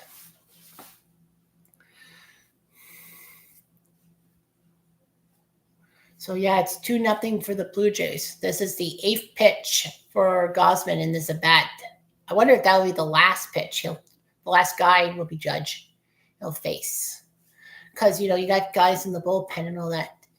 I mean, I know the pitch count's low, but the fact of the matter is it's 2-0 in the 6th. Like, there's still, room for error. 3-2.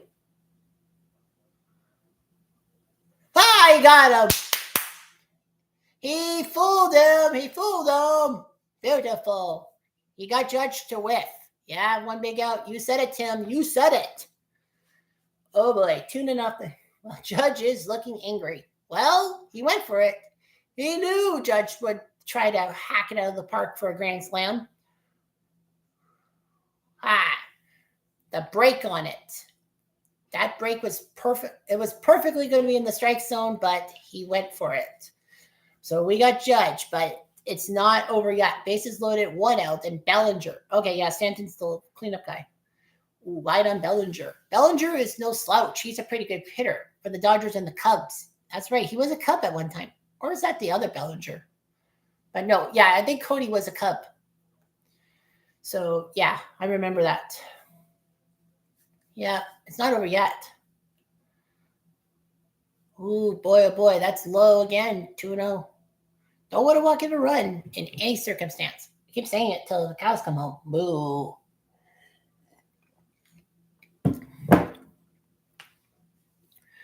So, yeah, 2-0.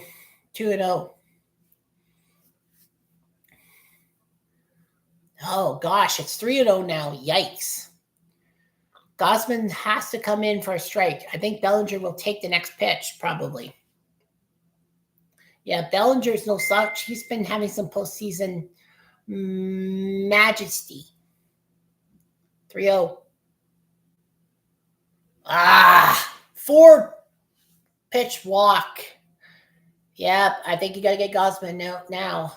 Obviously. I mean, you walk in a run, it's 2-1, and now the bases are loaded. Oh, my gosh.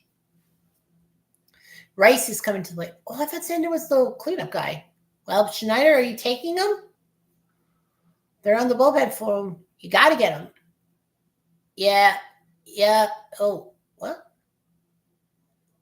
Oh, to step off. Oh, yeah, he's allowed to step off. But I think they got to... Are they going to let him pitch to Rice? Are you real? I don't know about this. I know Rice has a pair of strikeouts, but one big hit could make all the difference in the world. Swing and a miss. Okay. Well, I think he's figuring that he can get the double play ball and get out of this mess. Hard hit rate.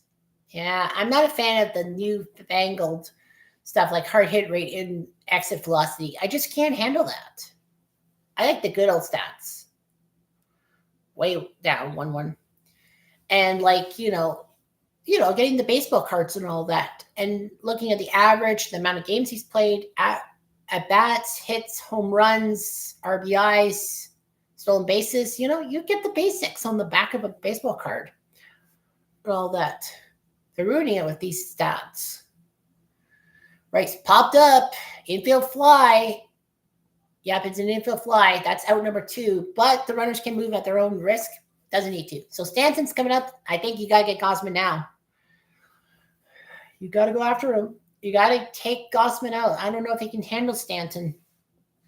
Well, that. Yeah. So these Yankees are scared. Yep, there you go. Well, Gausman, he did his job. Well, Gausman did his job. He needed to. And the Blue Jays, well, the fans are going to stand up and applaud. They have to applaud him. Doff your hat, Gausman. Doff your hat. Is he going to doff his hat? Looks like no. I know it's proper etiquette. I mean, the fans are giving it to you. Why are you not doffing your cap? Ugh. I wish you did. But I know it's not that you don't have to. But yes, I would doff my cap if I had to. Okay, let's take a look at the scores right now for. Well, I gotta refresh. Notre Dame's in the red zone. They look like they're going to take down Boise. I think Boise, once Ashton Gentry went in the draft, I think they have faltered. Virginia and Louisville are tied. These are the top 25s. Vanderbilt, Bama, they're got 11 minutes left in the third quarter. Florida's in the red zone against Texas. That's big. Oh, I think I just saw a change in Florida's score. I think Florida just kicked the field goal.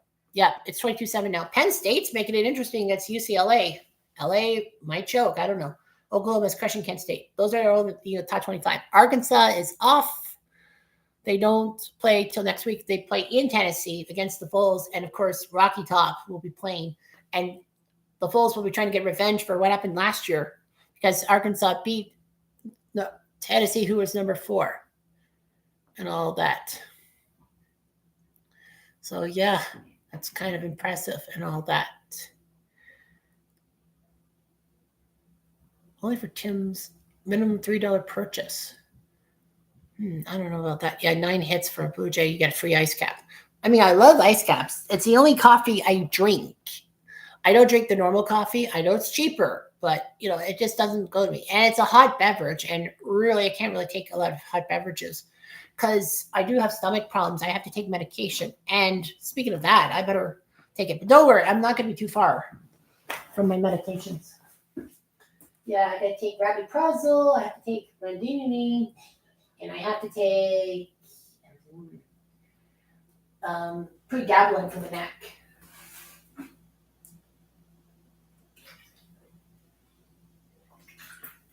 Because at times I feel like I'm a stinger.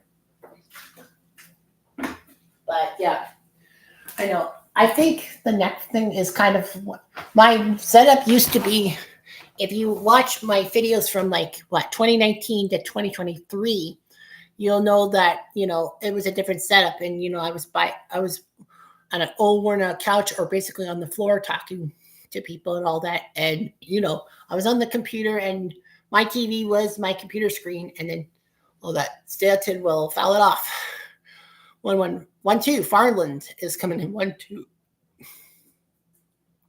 Fuzzy Visitor might be coming to visit. And all that. So, prepare for Fuzzy Visitor and all that. But 101 on the gun, and he got Stanton. Yes. So the damage is minimal. 1 run, we're still in the lead. But we need a few more runs to cash in and get this game. Barlin, what a job. 101 on the gun. Oh, yeah, that's fast. Beautiful job. Boy, is that the TSN turning point with the Blue Jays getting the win? But, 2 runs is not enough. You got to get a few more, especially against the Yankees. I mean, Boston even, you got to keep your eyeballs on. You would have had to keep your eyeballs on and all that. So, yeah, Penn State starting the comeback. Yep, I talked about that. I just saw on the ticker that Penn State is only down by 6 against UCLA. I don't see LA. I see my backyard. Haha. Yeah, old joke, but yeah. I know, Tim, I think the last stream I did for the Blue Jays, I think you know that this hat cost only $1.88 Canadian, but yeah, that's right. You commented on that. Yeah, I actually trimmed a little bit of my hair. I trim, the stupid thing is like, my hair, I'm like balding and all that, but for some screwed up reason, my bangs are still growing and all that, and I have to cut my bangs. Like, why can't the back of my hair be like, you know, balding and all that? That I lose part of the back of my head, like down at the bottom, and I lose some of my hair length on my back. But whatever. Yep, 2 to 1. Yeah, I took medication, and technically I can't eat anything for half an hour, so I gotta wait till like 6:30 to eat my double Big Mac. It's just going gray. Man, I wish I was like you, Tim, that you have all your hair and it's just going gray and all that. My brother is bald. My brother was balding like when he was 25 and all that. It's a maternal, excuse me. It's a maternal family thing, because my mother's side of the family, like a lot of the men bald quickly when they're like 25 to 30 years old and all that. So yeah, it started getting bad when I was like 30, 31. But like, yeah, like I have some semblance of hair and all that. I don't feel like I have a bald spot. I don't feel it. I really don't feel the bald spot because I just have enough hair to cover it, and it's not like completely bald. But my brother has like the horseshoe, and it's got gray on it too. Like, he's got gray hair. But my brother is 9 years older than me, so like, all that. Okay, Flatty is leading off the bottom of the 6th. Yeah, the game's going, I think. Oh my gosh, LA just scored a touchdown. Man, oh man. If that's the only win in UCLA history, I know that one guy said, oh, UCLA will never win this season. Well, he's wrong. Developed Flatty. That's too much airtime on that. That's a ball. Luckily for him, no one's on base, because that would have given everyone else. Flatty's 2 for 2. Solo, homer, and a single. Yeah, the Yankees only had 2 hits going into the 6th inning, and then scored a pair of hits, and then, a pair of walks and all that. So that's just brutal. Pitch. He turned away from a 97 mile per hour pitch in the zone. I know that Fox will have the pitch type. Sportsnet doesn't. They just have the speed. Luke Weaver is coming in. Dreamweaver is coming in. I think he's a closer. Yeah, he's a closer for the Yankees. So he's might warm up. Why? Ooh, good thing it didn't nip it. It's 2 balls, 1 strike. So yeah, 2-1 in the bottom of the 6th. Yeah, I was gonna actually drop some baseball cards and all that, like unpack some baseball cards. Maybe if I have time, like my Flatty swing and a miss, strike 2. Oof. 96 on the gun. What's he talking to the umpire for? I don't know. But yeah, Flatty is doing okay. But yeah, like I said, I can't risk getting a copyright strike, so that's why I don't have the game. Well, it's not on mute. I can partially hear it, but I just don't want it seeping into my laptop. 2-2. Flatty, good pitch. That's easily caught. Bellinger had no doubts about that. 1 out. Eek. All right, Barger's coming in. And all that, the Honey Barger. Yeah, so like the Blue Jays, like the Brewers crushed the Cubs today, game 1. It doesn't mean the Brewers are going to win the series. I mean, the Cubs could pull a rabbit out of the hat, win the next 3, or win 3 out of 4, obviously. But like, Cub fans believe. I mean, the Cubs went through 108 years without a title and all of that. He went after the first pitch. Oh, Bellinger. He's got it. Nuts. I thought for sure he might have misjudged it. Sometimes going after the first pitch is not the best option. You want to see what the pitcher throws, especially a reliever, like what he is capable of. And all that. Taking pitches isn't a sin. It's just like, something else. Yep, so Blue Jays are up 2-1. Bottom of the 6th. This is a wacky time and all that. Cat's being a brat off screen, so, 2 outs. Whoa, are you trying to hit the guy? That was terrible. That pitch took off on him. I don't think that was intentional offs. But, like, you got to make it less obvious. Oh, yeah. He was trying to go inside on Alejandro, and Alejandro takes a gigantic heads up. 2-1, Blue Jays. Here's Kirk, 1-0.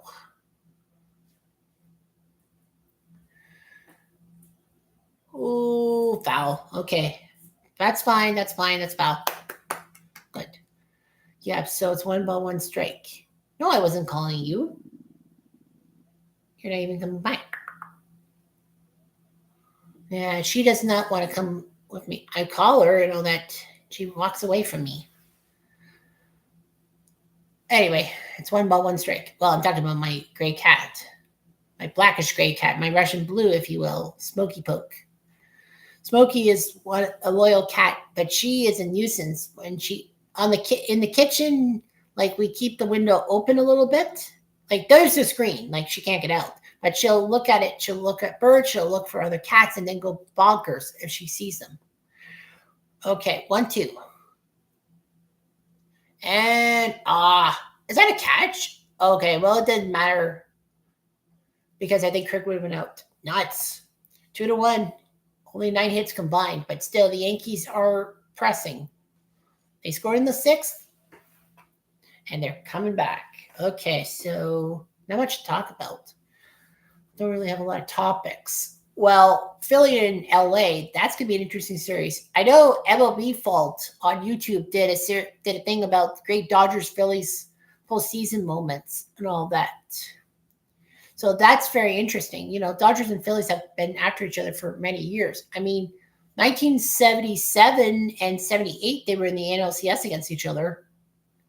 And 77, I believe, was the year that the Phillies actually had a chance to take down the Dodgers, but they had a terrible 9th inning in which they were up by 3, and then they let the game slip away from them.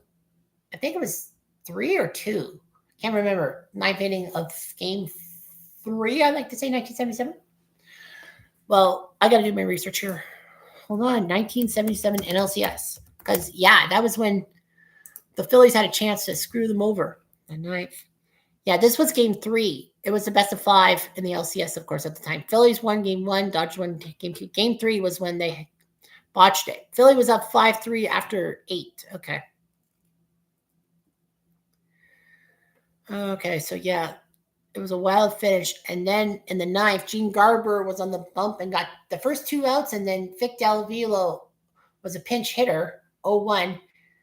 And then he decided to drag bunt because Ted Sizemore was deep at second base and didn't think he could bunt, but he did. He sent a drag bunt for a single, and then Manny Mota would pinch hit and hit a drive to left field, which Greg Lisinski thought he caught, but it crooned off his glove onto the wall and back. Unfortunately, once it hits the wall, it's a live ball.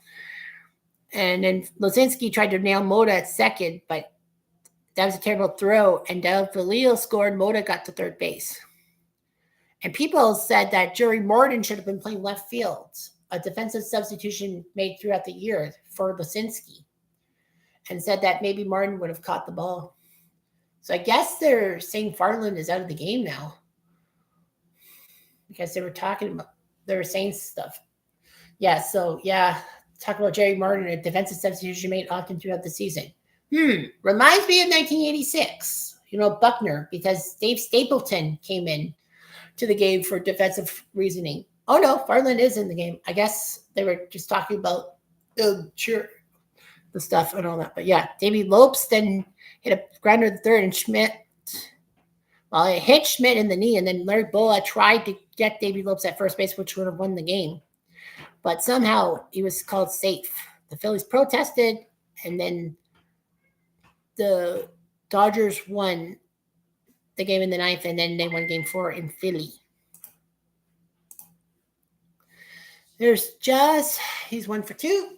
Farland is still in the game. For T-Dot. Nope, 0-1.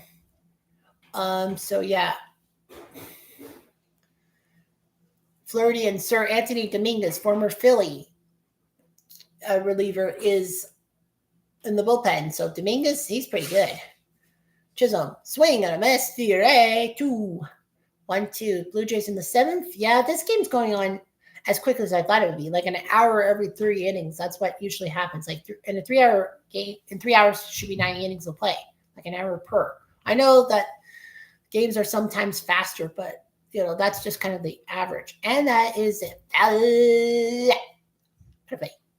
Farland is a decent pitcher. Yeah, Sir Anthony definitely was in for purposes for a playoff drive and all that. Because, he's done it. He went to the World Series with the Phils in 2022. Didn't win it, but, World Series stuff, you need experience and all that. That's kind of why the Jays got Ricky Henderson in 93, despite the fact that the Blue Jays were stacked without Ricky Henderson. But the fact is that, the Yankees were starting to get good again after so many years in the dark. Chopper, short to first, getcha, one down. All right. Great job by Jimenez. Former Cleveland player. Sorry, Tim. Jimenez was a pretty good second baseman for you guys. Jimenez was Jimenez. I can't pronounce it correctly, but yeah, good second baseman. I remember seeing him in some games, but yeah, he's okay. Miles Straw, also Cleveland's former Cleveland players on the team too. I think it was a trade. Yeah, it was a trade. I think, right? Let's see here. I know I could always say, Tim, did he make a trade? Was he traded to the Blue Jays? But I think he was. Yeah, he's traded with Nick Sandlin for Spencer Horowitz and Nick Mitchell. Yeah, Sandlin. Yeah, I know that Miles Straw used to play for the Tribe too. Yeah, so anyway, yeah. Strike two on McMahon. How to play. Yeah, so anyway. 2-2 tie. Oh, why 2-2 tie? What am I thinking? I'm looking at my studio. It says 2 people watching, 2 thumbs up. Hey, 2 thumbs up is better than 0. That's for sure. I wish I could thumbs up my own thing, but that's kind of being self-serving. 1-2. Ooh, he almost went. Nuts. Ball 2. It would have been nice to see him. Well, now 2-2. So yeah, the Blue Jays are working it out and all that, wearing the polo shirt, wearing the Blue Jays cap with the $2 in like the top pitch. Chopper, fella. So yeah, it's amazing, that Yankees-Blue Jays, like the Yankees-Blue Jays rivalry. There is a rivalry, to be honest with you. I mean, 1977, yeah, sure, the Yankees won the World Series, but one game in the Bronx, McMahon, oh, that's a base hit. Past Flatty. McMahon is going to stay at first. Brutal. Well, that's a good hit. Now Volpe comes to the plate. Now the question is, how long do you leave Farland? Oh, they're taking him out. 77 is being taken out. And is it going to be Sir Anthony or is it going to be Flaherty? Well, he is a righty, so I'm guessing it'd be the lefty, and that's Mason Flaherty. 2-1 Blue Jays. Nope, Sir Anthony's coming in. Okay, I thought they were motioning for a left-hander. Stupid me. Yeah, I've got to take a quick bathroom break. I'll be right back. I'll be as fast as I can.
Alrighty.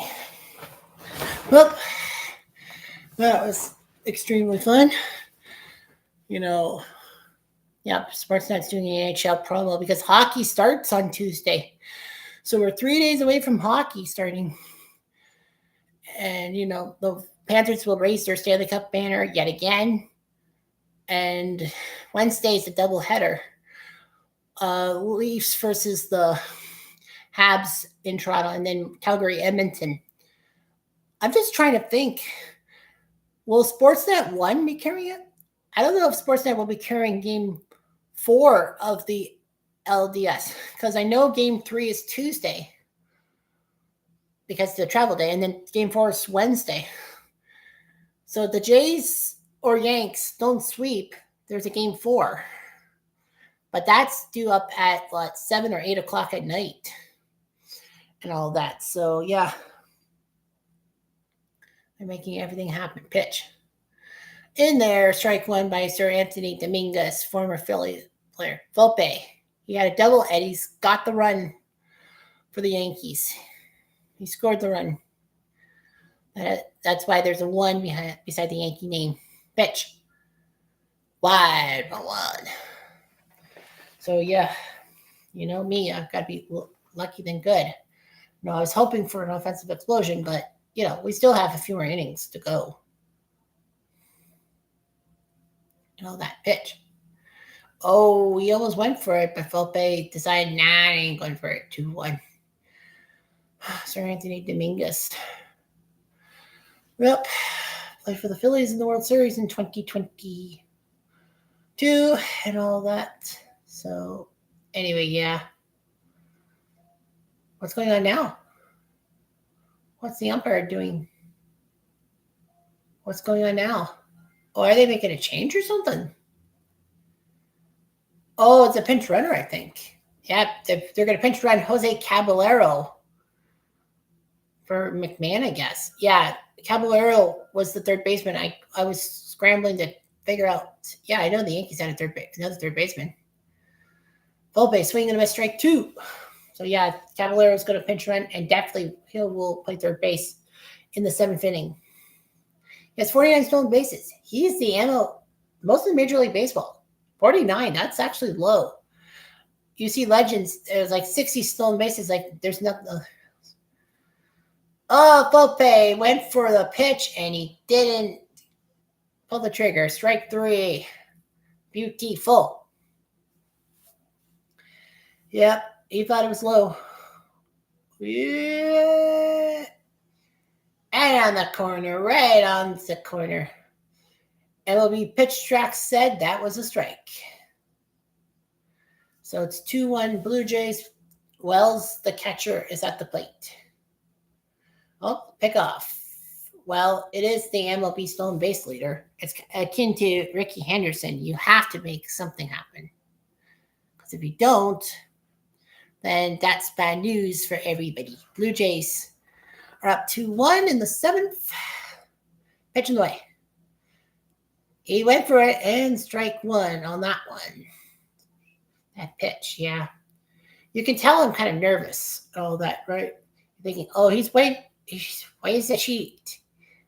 No, I'm not that pale. Thank you very much. Anyway, he's going. But it doesn't matter. It's a ground ball out. Go Yankees. You. Yeah, world's worst gamer. Well, say what you want. But I mean, I know almost every non-Canadian is going to be cheering for the Yankees. Obviously. But that's okay. I can take it. We're at the 7th inning stretch. Saying, take me out to the ball game, as RGL Network would say. Well, anyway, as I'm going to look at NCAA football stuff, I will say, take me out to the ball game. Take me out to the ball game. Take me out to the crowd. Buy me some peanuts and Cracker Jacks. I don't care if I ever get back. So root for the Blue Jays. If they don't win, it's a fix. Well, I'm a Blue Jay fan. I am allowed to say that. But I doubt it'll be a fix. It'll be a shame, more so than not. For it's 1, 2, 3 strikes you out at the ball game. Notre Dame up 21-7 from the 4th against Boise. Virginia, number 24, leading Louisville by 10. Bama in the red zone up by 6 over Vanderbilt, as almost expected, because Vanderbilt, don't think of them as a football school. Texas losing by 15 to Florida, and they're number 9. Poor Arch Manning. I feel so bad for him. Number 7, Penn State in the red zone against LA, and they're only down by 6. And Oklahoma is crushing Kent State. Stop the fight. Just stop the fight. So, yeah.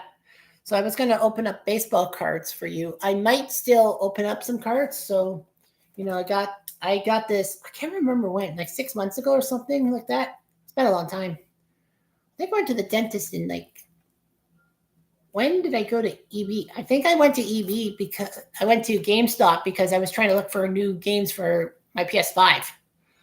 And I found this for $60. Like, I know it's like $60. Well, $60 Canadian, but $60 for this.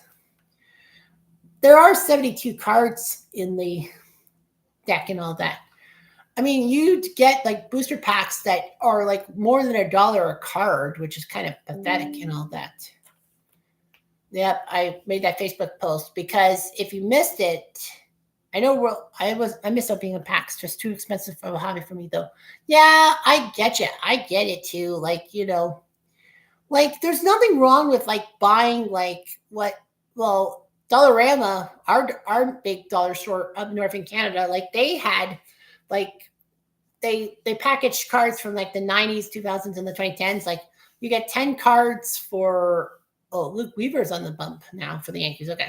You get like 15 cards for $1, which is pretty impressive. I know there's some like 90s cards that are useless and all that and players that suck. But yeah, of course. You find Walmart cards on clearance. True. It's like the dollar store and all that. I mean, I like the dollar store in a sense, like shopping there sometimes. Up too high on Far Show. 1 for 2 and a single. So yeah, you got to get those clearance cards when you can. I nearly went to Walmart to try to see if they had baseball cards, but I bet you they didn't have baseball cards because of the Blue Jays boom and all that stuff. I don't know.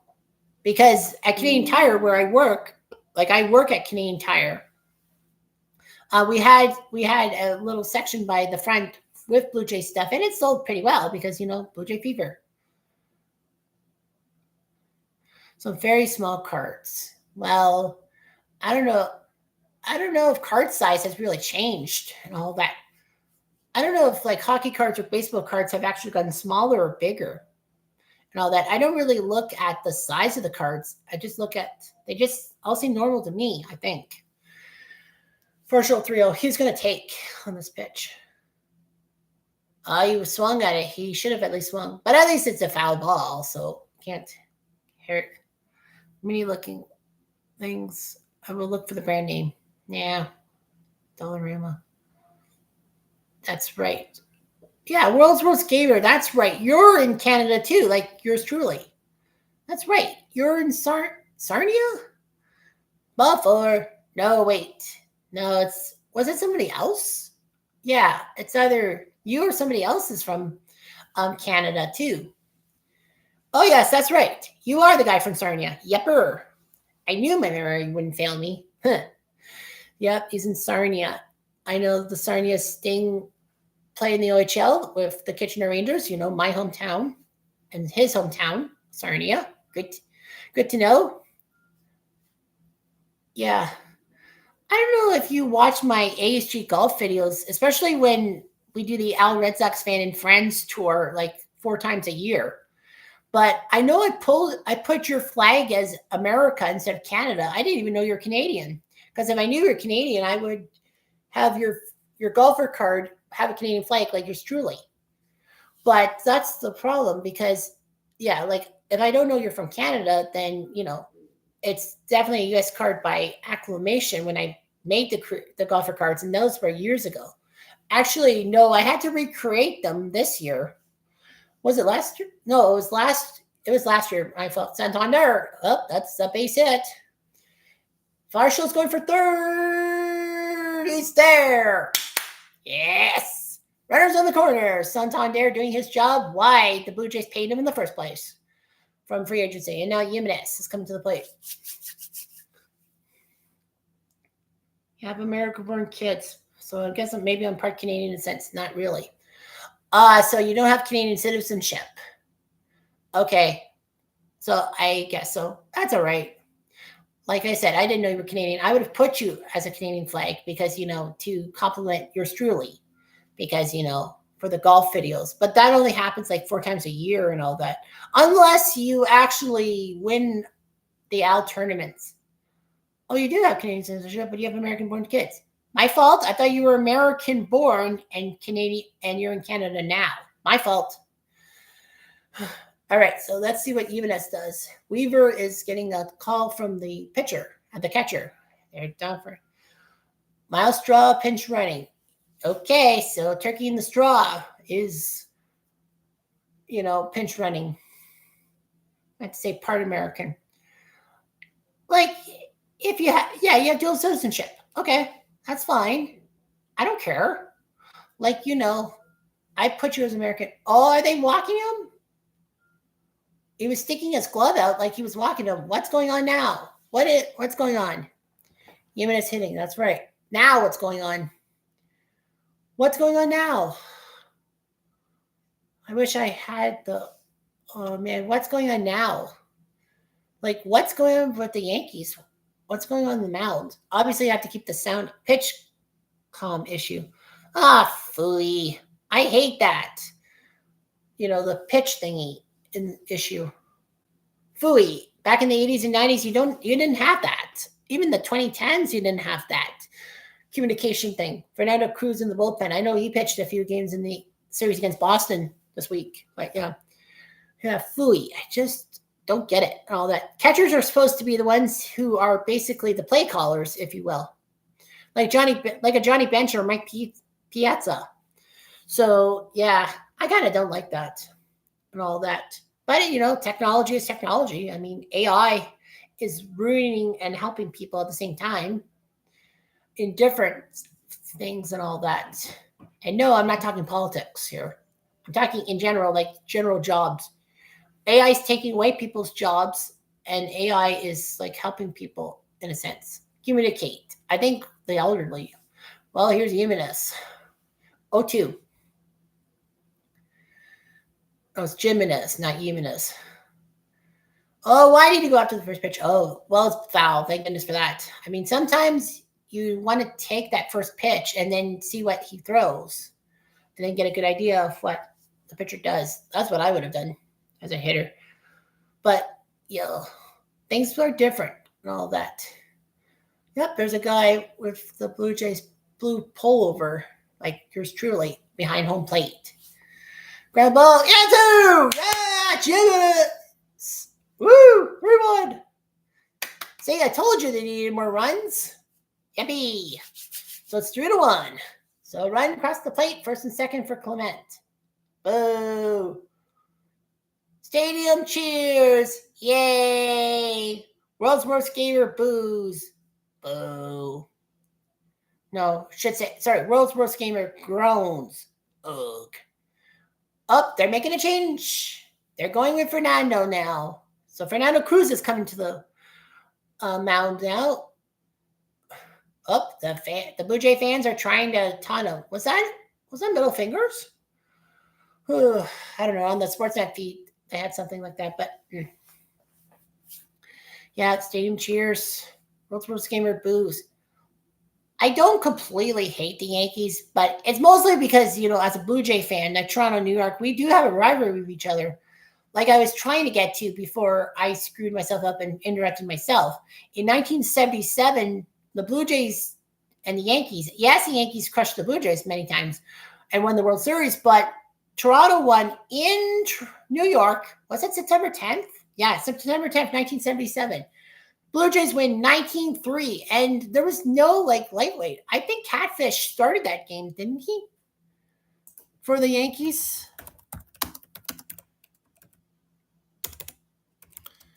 Yeah, September 10th. I might be wrong. Yep, I'm right. 19-3, September 10th, 1977. The Yankees had, Catfish started the game. It wasn't like the Yankees had some second-rate starter. Catfish Hunter was decent. Well, in 1977, he was slowing down, but yeah. And then him, Ken Clay, Stan Thomas, Larry McCall, and Ken Holtzman. Ken Holtzman did play for the Yankees. I remember that from 77. I guess, yeah, that's right. Holtzman was a Yankee in 77.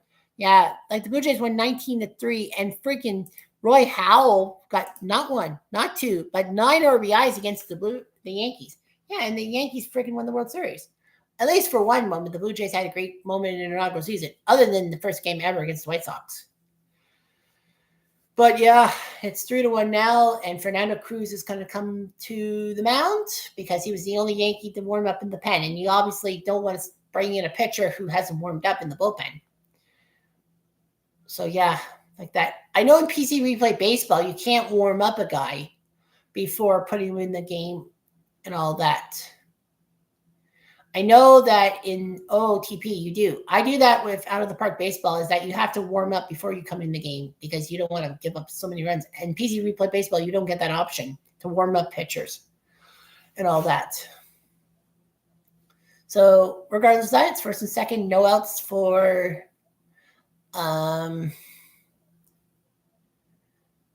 Clement. Okay. I didn't remember for a second. Pitch. He steps off. You only get one step off as a pitcher. If you step off again, it's a ball. For all that. Well, if you step off cleanly, that's a ball. If you step off wrong, that's a ball. Always good for the butt. High butt. Nice. Oh, fuck. He got to third base. Oh, well. It sure happened. And that's a ground ball out. They'll get the lead runner. And like most times, that's the best thing you could do is get the leadoff guy.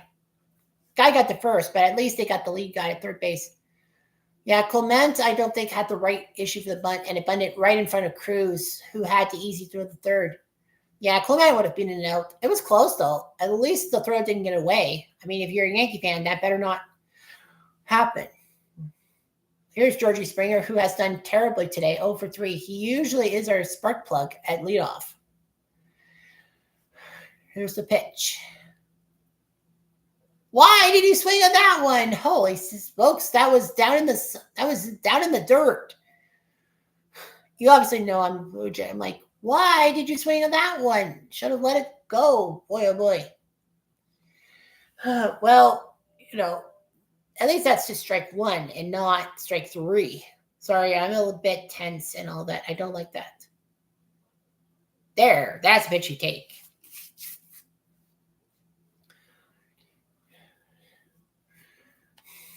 All right, so Springer is on base. Aaron Boone, you know, a lot of fans question his tactics in the year. I have a Facebook friend, Justin Freed from Arizona. He's a Stone Cold Yankees fan, and he's been yelling about Aaron Boone and all that and how the Yankees have been terrible. And I said, calm down. You guys are doing quite well. I mean, the Yankees had to win their last 8 games of the season just to force the tie with the Blue Jays for the division, but the Jays had the head-to-head tiebreak. So, yeah, like the Yankees had to win every game and all that. Let's play baseball. Get loud if you want. Well, I don't want to show too much bias. 2-1. Ouch! Off the catcher. Nah, I shouldn't have swung at that one. Is he okay? Yep, he says he's okay. He says he's fine. Well, if he's fine, we're all fine. Well, he's taking his time getting up. They're going to give him some time on the crouch and all that. Well, he must be okay. Boone's not making a move. Yeah, Aaron Boone. Like, what was he in his career? What other major highlight for Aaron Boone has there been other than the home run off Wakefield in Game 7 of the 0-3 LCS? I mean, you can't name an Aaron Boone moment. Not even Reds fans can name an Aaron Boone legendary moment. 2-2. Didn't go that time. 3-2. Nice. But yeah, Aaron Boone's on the OOTP Cincinnati Legends team. And I did the Reds-Rockies game today.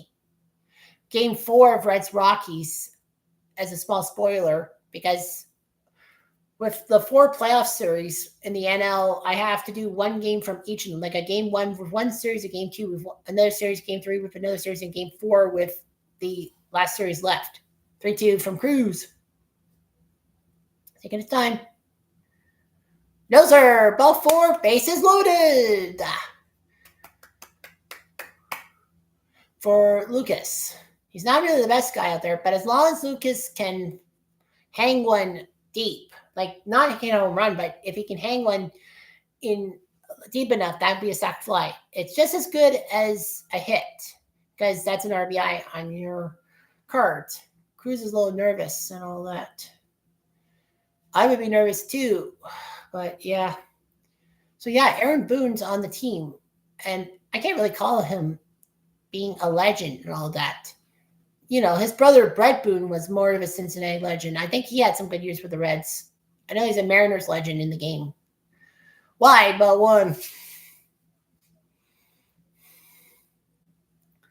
So Blue Jays are up 3-1, in the bottom of the 7th. First game of the LDS, best of 5. Jays win. It's game 1. Well, whoever wins will be up 1-0 in the series. Pitch. Ooh, that was close in the zone on K-zone, but that's ball 2. Yep, there's got to be a sellout. I don't know. I don't see a lot of Yankee fans in the stands because, like, you know, I've been to Blue Jay Yankee games in person, I think 3 times. Whoop, that's high ball 3. Lucas will probably take the pitch. 3-3 in the regular season against the Yankees. Yeah. Anyway, yeah, 3 balls, no strikes. He'll probably take the next pitch to see what happens. Vladdy is on deck. Yeah, he took. That was a strike. That's what you normally do. On a 3-0 pitch, you got to take. And it was low, so I don't think he can hit the low balls and all that. You don't want to hit the low because that's going to be a ground ball double play possibly, which will kill your momentum. Swing right field. It will drop to the wall. 2 for sure. They're going. No. Aha! A 2 RBI double by Lucas. Well, he's beating me, Crow. 5-1 Blue Jays. Stadium cheers. Yay. Yankees fans groan. So, well, I'm not singling you out, World Sports Gamer, but yeah, like he's going back to the bullpen. He's going to go back. Nice pitch. And that drops all the way to the wall. Judge really wasn't running after it that fast, I'll be honest with you. If I'm Judge, I would try to speed up a little bit because, you know, the Blue Jays could break the game open. I know I'm saying this as a Blue Jay fan, but yeah, 5-1. Oh, no. Oh, that wasn't Boone. I hate that. Just wear a uniform or wear something that says manager on your shirt. Then you know that's the management. That's a manager and not the pitching coach and all that. Or, you know, have the pitching coach wear a uniform. Like Pete Walker had that 41 on his sleeve and all that as the Jays pitching coach. That kind of annoys me because it's like, oh, it's the manager is pulling the guy. That's not the manager. Or maybe it was Boone and he's talking to Cruz. Well, here's Vladdy. I'm surprised they didn't want to intentionally walk him because all that. I'm cheering for the Yankees these days when I was hardcore Blue Jays fan for the longest time. What made you switch to the Yankees, World Gamer? I want to know. And there's no wrong answers. I want to know why you were a hardcore Blue Jays fan and then you're cheering for the Yankees. What triggered it? Ball 2. Was it something the Blue Jays did? Like management did? Was it something like Evopoulos being ceremonially showing the door? Like, you know, there's no wrong answers.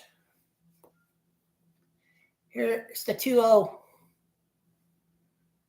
Ball 3. Oh, Guerrero will take the next pitch, I'm sure.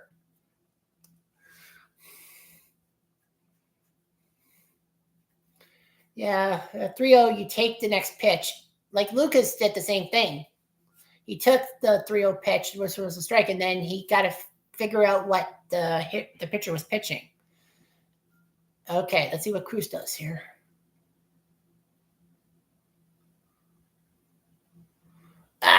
Why did he go after that? Oh, wait, that could be a sac fly.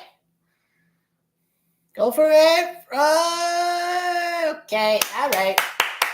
That's a sac fly. It's now 6-1. Okay, I thought he productive out. Yeah, I thought that he got too much under it and it wasn't going to be close to being a sac fly. That's what I thought. Because off the end of the bat. Well, girl, that's the second RBI of the day. A sac fly makes it 6-1. Now Boone's going to have to come out and get Cruz. Yeah, the Yankees bullpen has faltered and all that. You got that right, World Sports Gamer. Blue Jays getting political. Well, I don't think the Blue Jays... I think every team gets political and all that. I don't think it's just the Blue Jays to single them out. I mean, every team has gotten political and all that in the 4. Congrats on the win, eh? Shush. It's not over yet. It's only 5-1. I mean, things can happen. I mean, look at it this way. Your Yankees were up 5-0 in Game 5 of the World Series, and the Dodgers came back to win. Granted, there were less innings for the comeback, but I know you can't count your chickens before they hatch. I can't. Okay, so let's take a look at NCAA right now. Notre Dame is up 21-7 in the third quarter. Third quarter? What the heck? Aren't they in the fourth quarter? Shouldn't they be in the fourth quarter by now? The game did start at 3:30 for Notre Dame, unless they had a weather delay. Because I'm like, they must have had a weather delay because it can't be in the third quarter now. The game started at 3:30. Virginia leads Louisville narrowly. Louisville's in the red zone trying to crush Virginia, the number 24 team in the land. Bama only up by 6 on Vanderbilt. Vanderbilt's keeping it real. Pavia's keeping it real. Texas losing by 15 to Florida. That would be a huge loss for Texas. Florida is a pretty good school. Penn State in the red zone trying to catch LA, and Oklahoma's beating Kent State. Just stop the game. 5 minutes going 4 for Notre Dame. Yahoo Sports is giving me false information because they're saying there's 8 minutes left in the third period, unless I have to go back and do it again. Okay, I'll have to walk my way out and then walk back in. I hate that so much. No, Yahoo Sports says third quarter. Oh, it's 6-1. I'm missing one. Yeah, Yahoo Sports says third quarter. But you said the fourth, unless you mistyped. Tim says there's 5 minutes to go in the fourth quarter. Well, I think the internet's lying to me, saying it's the third quarter. But I'll take you at your word. It doesn't matter. Jays are up 6-1. Pitch. Borderline. That's a strike from 58. Come on, Sportsnet. Show me who the pitcher is. I don't want to have to rewind and see the pitcher again. It's Blackburn. Okay. I would say Chase Blackburn. That's technically wrong. Barger. Deep drive right field. Not going to be enough. Nuts. I thought he had gone deep. Oh, well. The Jays pick up some runs. I told you the Blue Jays needed runs. At least to get to 4. Well, they're at 6. At 6-1. New pitcher coming up. And it's going to be Braden Little. Because I just saw a 56 flash by. So let me just take a look. I just got to go quick. But I don't want to change the channel. I don't want to change the channel. I can't change the channel. I don't want to jinx myself by changing the channel. Because I know Dodgers-Phillies will come up. I wonder if I think Dodgers-Phillies will come on to Sportsnet. Like after the Jays game is over. I think so. Yeah, 6-1 for the Blue Jays through 7. Yeah, the Blue Jays have had habits of blowing big leads in the playoffs. I mean, we had, an 8-1 lead on the Mariners in 2022, and then we choked in Game 2 of the wildcard series against the Mariners are expansion mates, expansion cousins. Because people forget that the Blue Jays and Mariners are actually expansion cousins in 1977. Because the Mariners came in 77, there was a lawsuit by the state of Washington because Seattle lost the pilots to to Milwaukee, like literally a week before the season started. They had to take all the stuff from and change all the uniforms from pilots to brewers and all that. They kept the same color scheme, obviously. So yeah, and Seattle got a bit ticked off and had an antitrust lawsuit or some kind of lawsuit, and they said, fine, Seattle can join the AL when we expand to 14 teams. And then they were trying so hard to get Washington to be the second expansion team, especially after Toronto nearly got the Giants. Like the San Francisco Giants were nearly Toronto property in 1976, but Moscone, the mayor, stopped it and gave Bob Lowry, a local owner, like a hometown discount to buy the Giants, and he did. And the Giants were still languishing in the 70s. They didn't really get out of the mess till the 1980s, the mid 80s, I think. If memory serves me right. But yeah, Toronto almost got the Giants, which would have been nice. And then they would have had to do some reshuffling, put Toronto in the NL East with Montreal. That would be a great series. Toronto, Montreal, like 6 times a year. But of course, Toronto didn't get it. And people were crying foul and all that stuff. But Toronto ended up getting the second expansion team. I think the Blue Jays probably would have had some. I think Toronto would have had something. IKF, kind of Falefa is in the game. Ernie Clement will move to third. Miles Straw will play left. So those are the moves that the Blue Jays are going to need. And it'll be up to Brandon Little. I thought it was Braden, sorry. Brandon Little, 3 ERA, 12 strikeouts per 9 innings. All that. They're not giving me the wins, losses, and saves and games played on the screen on Sportsnet. They're giving me the new age stats. 4 in the 7th to make it 6-1. So the Blue Jays are looking good, but you cannot put the horse before the cart, or the cart before the horse. The Yankees are a powerful team. I say so. They're the defending AL champs, so you can't take them lightly. No, you can't. First pitch is a strike to Grisham, who's donut for 2 and a walk. Grisham is the leadoff guy for the Yankees. I think he was a former Padre, if memory serves me right. I think Grisham played for the Padres. Low, way low, ball 1. So we had 6-1. In the OTP universe, the Blue Jays sucked terribly.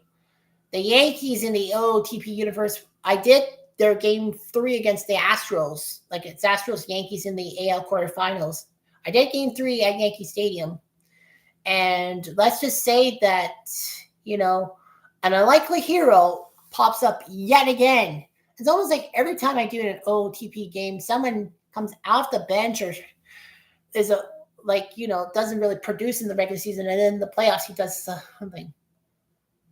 Penn State just stopped UCLA in 4 inches. 2 minutes to go, down 7. I wonder if Yahoo actually is doing it correctly. Well, Yahoo says 4-1 for UCLA, but Tim says they got stopped. Yeah, like I think Notre Dame is in the 4th quarter, by my guess. Anyway, Little has to throw a 2-2 pitch to Todd Grisham and all that. Chopper up the middle. Oh, but they played him perfectly at short. 1 down. Sometimes you just let the ball go past the pitcher. It slows down, and then, the shortstop will get it. Or the second baseman or whatever. Here comes Aaron Judge, 1 for 3.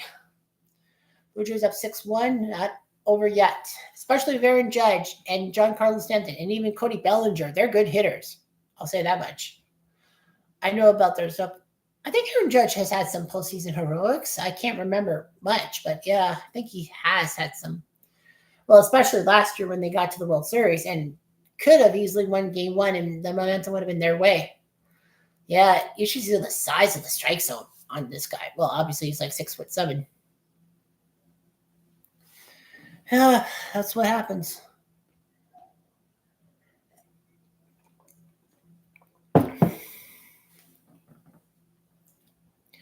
So yeah, 6-1 Blue Jays. We're in the 8th inning. Here we go.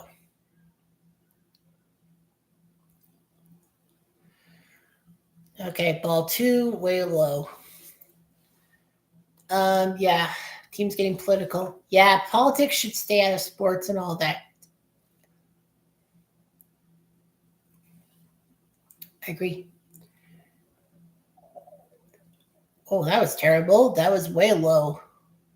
You're definitely not going to get a strike on that call. Is that our closer? Oh, Braden Fisher on the bump. Guess Hoffman's not getting ready yet. It's not a safe situation. I think Hoffman will be safe for if we have to have a save. Oh, borderline, strike 1. Judge was holding on that pitch. It's like, well, you're just plain stupid. Yeah, I guess so. Yeah, so 3-1 on the way. Ah, shoot. Is it towards the gap? It looks like it's going to be the gap. Judge wants 2, and he will just get there. I kind of figured it would go to the gap. Aaron Judge is a gaps hitter. All that. Runner on second. So, well, like I said, you can't take the Yankees out of it because Aaron Judge is Aaron freaking Judge.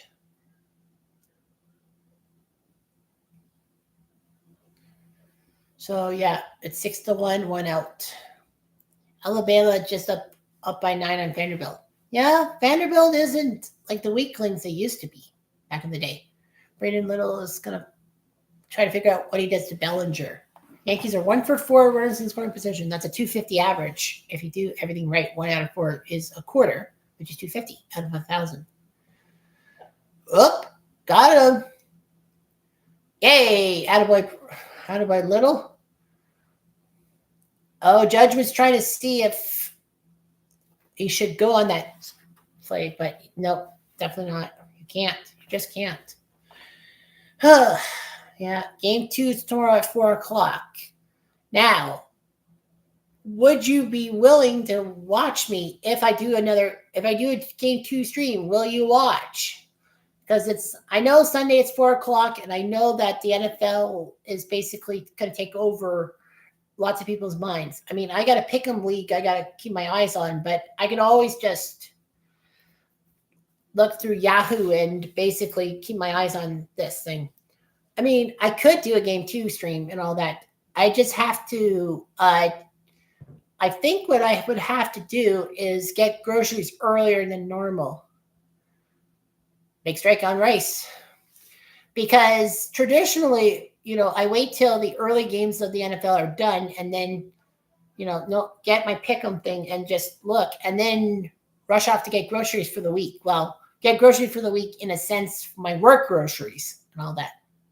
Rice to center. Uh-oh. Oh, no. Oh, yes. Far show. That was close. I thought that was gone. Yes. 3 outs. Woo. Lucky break. 6-1 Blue Jays through 7.5. We are so close and all that. Very close to closing this out. So, yeah, I think I'm going to do a game 2 stream. I just will have to probably get groceries like at 2 or 3 o'clock in the afternoon.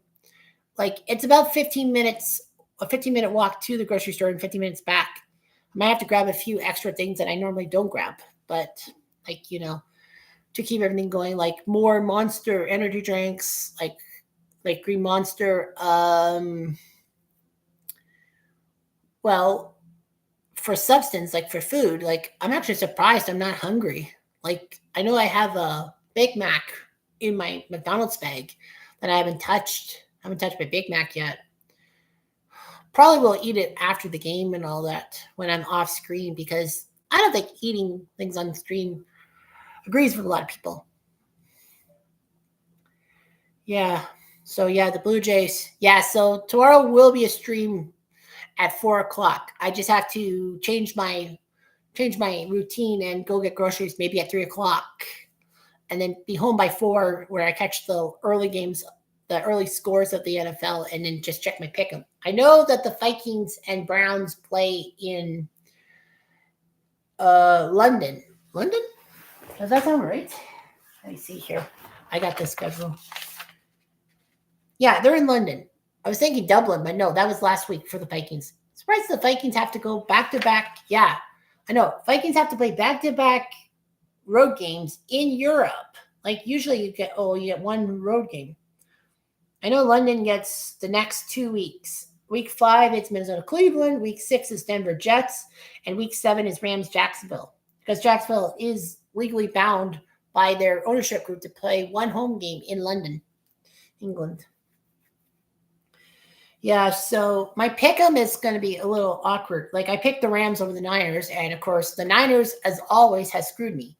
This year, I think the Niners have hosed me every time. In games involving the Niners, I have only made the right pick once, and that was week 3 when I said they would beat Arizona. Otherwise, well, I've picked San Fran a couple times and they have lost, and I picked against San Fran and they've won. So they're the death of me. I picked Minnesota over Cleveland in London. I know Minnesota doesn't really have a quarterback because J.J. McCarthy, I think, is still hurt. But it is the Cleveland Browns, so what can I do? No offense, Tim. Like, nothing against Cleveland in a sense, but the Cleveland Browns, unfortunately, are the Charlie Browns. Oh, Penn State just lost to UCLA. Jesus, Murphy. Penn State's going to lose to UCLA. Wow. Never would have guessed that. In basketball, that's acceptable. In football, you just don't see that. Alejandro's going to face Blackburn. The lead off the 8th. I was going to say, did they make a pitching change? No, they didn't. Blackburn got out of it. What else? Why swing at that? That was high. 1-1. Sorry, I'm just a little bit awkward. I got the Giants against the Saints. A lot of people said, the Saints are going to win. Not fully over. Well, 37 seconds left. I think Penn State doesn't really... I don't know if Penn State can stop the clock, all that. Like, I would switch over to CBS, but I also have the Blue Jays, and they're playing right now. Yeah, Yahoo's really slow. It's probably pretty much on my end of things because they says that there's 2:40 left. Like, Yahoo's not really the smart one. Oh, Penn State had 3 timeouts. Hoffman's coming in. He's the closer, but it won't be a save because it's 5 runs. Yeah, Giants Saints. A lot of people probably would pick Saints, but I would. Yeah! Woo! Alejandro! Man, oh man, he had 2 home runs against the Rays on Sunday. He has 2 home runs in this game, 7-1. Holy Saint Laurent! Ooh, boo, kaboo! That is high, that is deep, that is out of here. See you later, alligator. Blue Jays are up 7-1. Stadium cheers, yay! Yankees fans, barf, black. Well then, the Blue Jays are proving that, Varsho, next pitch. Oh, that's going to the gap. I'm actually surprised the Yankee guys aren't running. It's a double for Varsho. Oh, baby. Oh, baby, indeed. Wow. It's 7-1. Don't use up all the runs today. Yeah, that's actually true. You're right. You got a point there. Don't use up all the runs today, Blue Jays. Oh, right into the glove. Oh, Hoffman almost got the ball, but he dropped it. At least it was in the bullpen. He almost backhanded it. Very nonchalant. Oh, it's out of the glove. And that blonde Blue Jays fan with the holes cut out of her knees and all that, wearing nice blue jeans, but the knees are cut out. Like, really? That's not my kind of fashion. I'm not against, people showing legs, but when you have blue jeans on, that's to cover the knees and all that. You can wear blue jean shorts. That's cool. And all that. That I get. But like holes, like you wear the blue jeans with the holes in your knees. You get a hole in your knees, you basically can't wear them anymore. Or you basically ask your mom to cut them into shorts and all that. I used to really destroy the knees in my blue jeans. Base hit by straw and Varsho, you might as well stay at third. I mean, you're up by 6. You don't want to overdo it because you could be out. So here comes Jimenez. I know that Braves, Phillies Dodgers are starting up right now, so I think Sportsnet will have that game once it's done. But I'm keeping my eyes on Miami, Florida State tonight. Great college football matchup. Great rivalry. I love it. Florida game is final. Well, the Irish win. Well, Yahoo basically is saying it's third quarter, but they're liars. All right, here's Jimenez. He almost got in the zone. Ball one. I think Blackburn's basically just throwing till his arm falls off because the Yankees probably want to save their other bullpen arms for tomorrow night. Tomorrow after. I hiccuped. Pitch in the way. Chopper fella. 1-1. Yep, so yeah, I got Indy beating Vegas. I have Dallas beating the Jets in New York. Philly beating Denver. Well, they are the defending champs. A lot of people will probably say the Saints should be the Giants, but I think Jackson Dart might be the real deal. I have a feeling the Giants made the right move getting Dart at quarterback and not Russell Wilson. Poor Russell Wilson. I feel bad for him. 10 years ago, he was getting to Super Bowls with the Seahawks, and then now he's getting nowhere. I have Houston beating Baltimore because without Lamar Jackson, I don't think Baltimore can do it. I know Derrick Henry's a good running back, but I think now what? Earpiece thing? Oh, are they challenging something? There's a video review. For what? What are they video reviewing now? Let's see. Catcher's interference? Oh, they're saying. No, that was not a hit by pitch. Jimenez was out of the way. There is no way to hit him. No, there's no way. I'm sorry, alert. Florida up 29-21. Yeah, I know. Texas was losing for the longest time. No, that's not a hit by pitch. That's clean. Seattle being Tampa, predict they will win. I know it's kind of weird. I should go with Tampa over Seattle, but, Seattle's at home, Legion of Boom, all that. Houston over Baltimore because, Derrick Henry, will he carry the team by himself? I don't know. I keep thinking Tyler Thigpen is Baltimore's quarterback now with Lamar out, but definitely that can't be right. I know Tyler Thigpen played for the Ravens, but I don't think he's the backup quarterback. Let me see here in my research.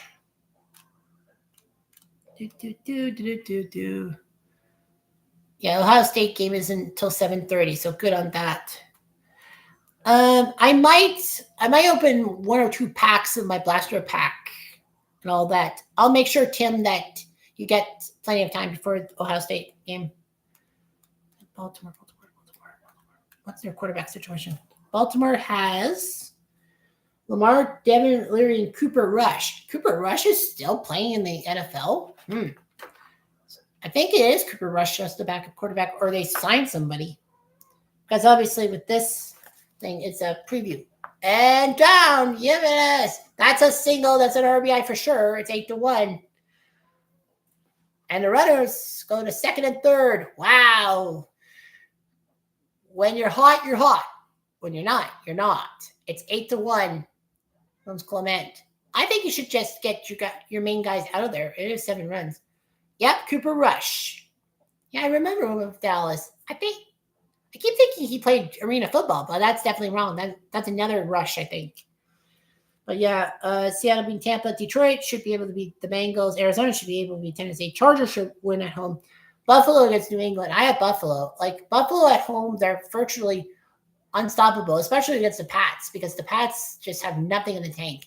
And the Pats haven't won back-to-back games in 2 or 3 years. Like, that's hard for a Pats fan, but you have to be realistic. I hate being realistic. And Kansas City might beat Jacksonville on Monday Night Football. I don't know, but they will. Clement went for a swing. Why did you do that, buddy? Just let him tire himself out. And then you got 2 key RBIs. I know the Brewers went by 6, 9-3. Blue Jays are trying to beat them in the run differential clock. Clement to Sutter. I don't know. Are they going on Grisham? Why not? Yes, up the line. All right, sack fly.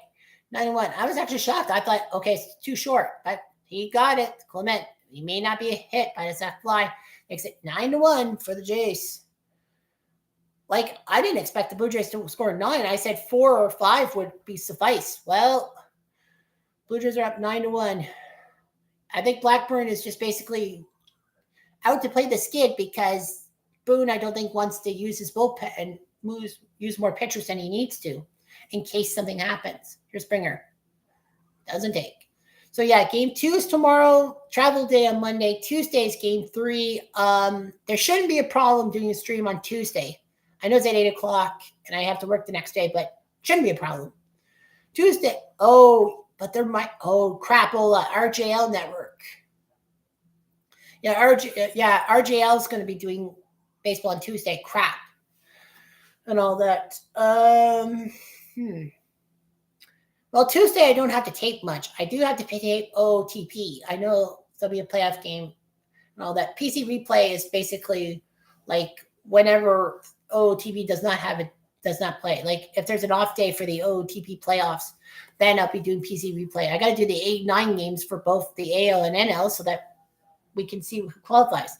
I actually have to do, I think, pitching rotations and all that. I'm going to do a set rotation with players. Springer, shortstop, the first. Yep. And the runner can't move because it's on the left side of the infield. Springer not really having a good game, but who cares? Because you know what? One player does not make a team. Lucas is up. He had that 2 RBI hit in the 6th, I think. Well, nightfall's almost going to fall on Toronto because the sun sets like at 7:30 here in Toronto, in Kitchener. Yeah, 2-run double by Lucas. I know his last name is spelled like Luke's, but it's Lucas. It should be Lukas or Lucas. But, you know, that does trip me up on times for a lot of things. A lot of things trip me up.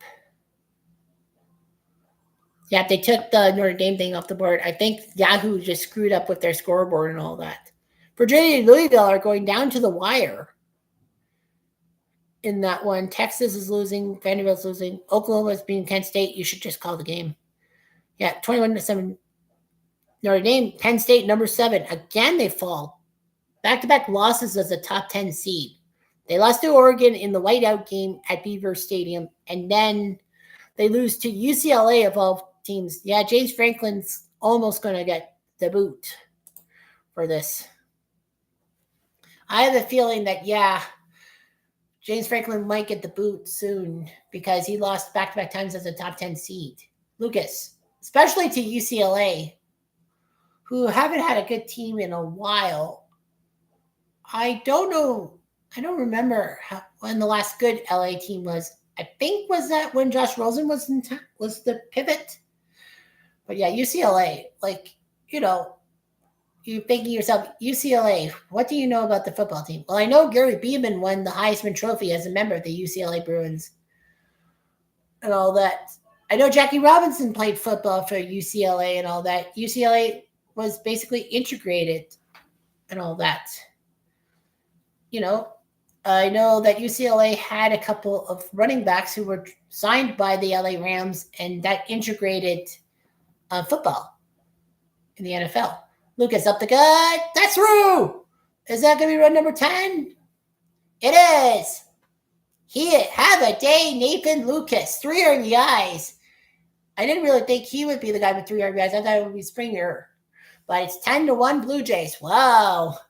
This is getting better and better and better. But then again, I mean, Tim you might hit the nail on the head saying maybe we're using up too many runs. I don't know.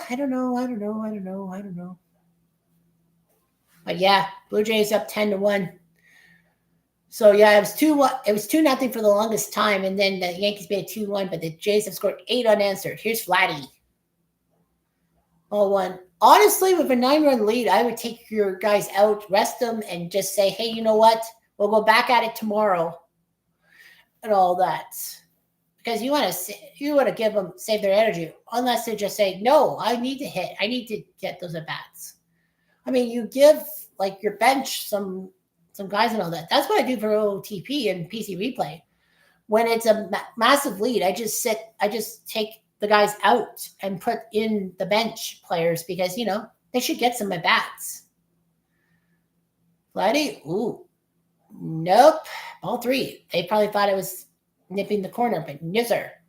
Or, nipping the area, the strike zone, but nope, all 3. 10-1. This is unbelievable. This is like huge. Strike 1. Yeah, the Blue Jays had not won a postseason game in 9 years. And all that. I keep forgetting to mention that stat, that the Blue Jays had not won a playoff game since 2016. 3-1. He's going to swing. Why not? Oh, it's a base hit. Lucas the second. So you don't have to do anything stupid. Wow, this is just amazing right now. Oh, the poor Yankee guy, and I think that's his grandson and all that. You don't have to show a sad Yankee fan, Sportsnet, honestly. Oh, they're going to take Blackburn out. I guess they've finally had enough. Enough, it's enough, it's enough.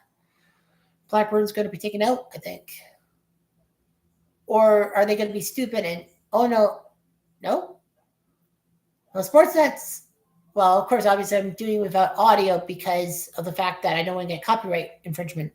I don't want to get penalized by YouTube. Anyway, yeah, 10-1 in the second, bottom of the 8th. First and second. Nope, they just had a pitching coach come in because, yeah, Hoffman's out there. I don't think you put Hoffman in. It's a 9-run game. You can rest him you don't really need Hoffman now. There's IKF. I think this is his first at bat of the game. It is. He's playing second base. Pitch from Blackburn. Strike. Yeah, the Yankees don't want to burn their relievers and all that. Kind of a smart strategy in a sense, but you're getting your butt handed to you. More than likely, it's just like, we'll get them back. Tomorrow's another day. Ball 1. So, yeah. I know game 3. I know the problem with games 3 and 4 will game 3 and a potential game 4 and game 5 for that matter is that the games are like at night. And the fact is that I know RJL Network does his stuff at 8 o'clock almost every night. So that bumps into RJL and I lose basically my whole audience and all that. So that's the question on my mind. Oh, wow, what a catch by Jazz. Well, the Jays scored some runs. I'm actually shocked they're putting Hoffman in the game. I would have probably put another pitcher and save Hoffman for another day.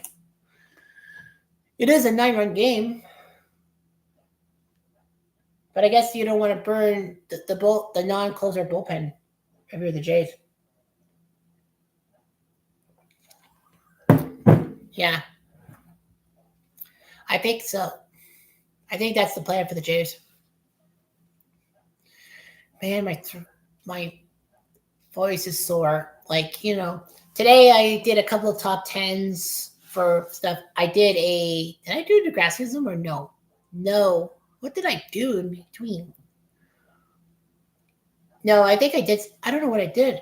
Like before college football, what? Oh, I guess I taped some stuff off of YouTube. And then I did my college football 128 team tourney, like the 8 games for the day. There were a couple of close ones, but there were blowouts galore.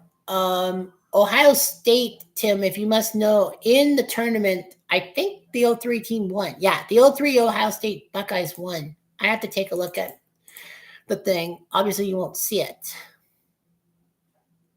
So, yeah, Ohio State played a while ago. And, they played on – where are they here? Ohio State played – where's OSU?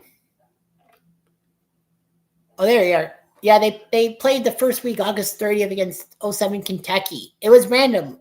I had 128 teams to put randomization, 1 per school. And the 02 team that won the national championship over Miami and broke their dynasty took on the 07 Kentucky team, who took 2 triple overtime wins especially against LSU. So yeah, they won 38-10. It's not set in stone who their opponent is because, we randomize per round. But today was kind of a blowout day. Only one game actually was decided by less than 17. Yeah, the second smallest margin of victory in the 8 games for the second and 10 NCAA thing was 17. Only one game ended with less than 17 points, and that was Maryland shocking Florida State with a late field goal with like under a minute left, and 53 Maryland beat 93 FSU. Well, next week is 80 Georgia against 07 Florida. That was randomly drawn. Georgia versus Florida always is a big battle. And that's basically the big boy battle here. I mean, UCLA's team, the 1966 Bruins, they're playing next Saturday. They play Baylor. In my universe, obviously, because, UCLA definitely wouldn't play Baylor. Well, the Yankees are leaving their guys in. Stanton pops up. Someone get it. It's playable. It's about 1 out. 2 to go. Georgia and Florida face each other. Ole Miss plays Washington State. The 60 Ole Miss squad with Jake Gibbs takes on Ryan Leaf and the Washington State team next week. Navy hosts Fresno State. That's the Roger Staubach 63 Navy squad against 04 Fresno with Derek Carr. LSU 58 with Billy Cannon plays Appalachian State, the same team that knocked out Michigan in 07. Oklahoma, they'll play Georgia Southern in 2 weeks' time. The 56 squad, that was part of one of the greatest winning streaks in history. And Utah plays Bowling Green out of the 04s in 2 weeks. Other than that, no major programs. So, yeah. Segway. So, yeah, we're getting close on time. It is 7:09. 3 hours, 9 minutes into the stream. Glad to be here. Obviously, we'll probably have a lot of people watching the stream on replay. All one, because, there'll be probably people busy and saying, oh, how long did he go for? 3 hours, 9 minutes. 1 ball, 1 strike here. Blue Jays being calm in their both in the dugout. 2 balls, 1 strike there. So I will open up a couple of packs of the Topps Baseball Blaster for you guys. Yeah, because it says, look for autographs and relics from your favorite MLB stars, rookies, and 70s legends. So, of course, they're not really 1970s cards in here. They're facsimiles. Redemption cards with an expiration date. Well, I can kind of figure that. Yeah, it's Yamamoto on the cover, or the Dodgers tee. Yeah, it's 1 in 4 packs for short printed 700, 725, 625 collector. New insert sets past, present, and future, including 1975 stuff 50 years ago. Of course, it'll be facsimiles. They're not going to be like actual cards from the 1970s, because that would jack up the price a little more. Yeah, so I got a set of 30 football cards for like $11 at Shoppers Drug Mart. So Jazz falls off. I'll open those up soon. I got basketball cards at the GameStop by my house. I mean, by my dentist, because I've had to go to the dentist a couple times. So I got basketball cards there because I would like to collect more basketball cards and all that. I do have some football cards. I do have the 1993, Fleer set that they sold at my local card shop for like $10 Canadian. So I took them. Fly ball to the left. Should be easy. Yes, sir. 1 more to go before I bellow out my line. Say the line, Jeff. Not yet. There's 1 more out. The whole Simpsons thing when Bart becomes famous and then everyone looks at him and says, I'm stupid for saying this, but we should learn. Shouldn't we be learning? Say the line, Bart. I didn't do it. Yay. So, yeah, I did a couple of Cutter top 10s and all that. They'll probably come out in a few days' time. It's basically boxing. Like I did a couple of boxing ones, like real boxing, not unboxing things. I know that Tim's got to go watch Ohio State and all that. 0-1. Fly ball out. That's 2 strikes. Hoffman. Yeah. What did she say on my post? I'll find out later. But anyway, 2 strikes. 1 more to go. One more. I plunked him. What the hell was that? Don't move, Hoffman. Why did you do that? You had just stay outside of him. Ay, caramba.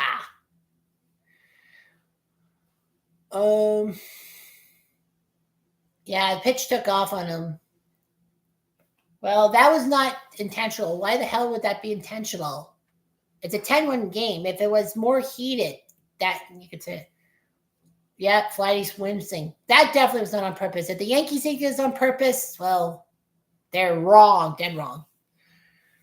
Volpe is coming to the plate now. He's dangerous. Gonna be dangerous. Strike 1. 10-1 Blue Jays.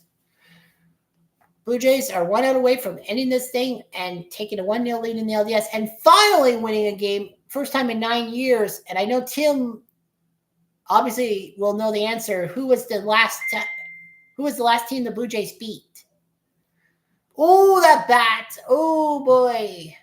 Into the Blue Jays dugout. Are we allowed to keep the bat? No, you're not allowed to keep the bat. You have to give it back to the Yankees. Bull crap. Whoops. Off the top of the dugout. Fortunately, no fans got hit. Oh, yep, off the thing. They were all ducking, but nobody got hit. Up. Oh, nice crouch, nice dugout shot from John Schneider, our manager. So it's 10-1 Blue Jays, 2 strikes, 2 outs. This game could be over any time now. And the Blue Jays, for the first time in 9 years, will have a postseason win. Not a series win, but a win in any game. The Jays got swept in 2020 in the wild card by the Rays. They got swept in 2022 by the Mariners in the wild card series. In 2023, they got swept by the Twins in the wild card series. 0-2. Oh, come on. That's a strike. Luckily, it's a 9-run game because I would be way more bitter. But yeah, the Blue Jays did the job.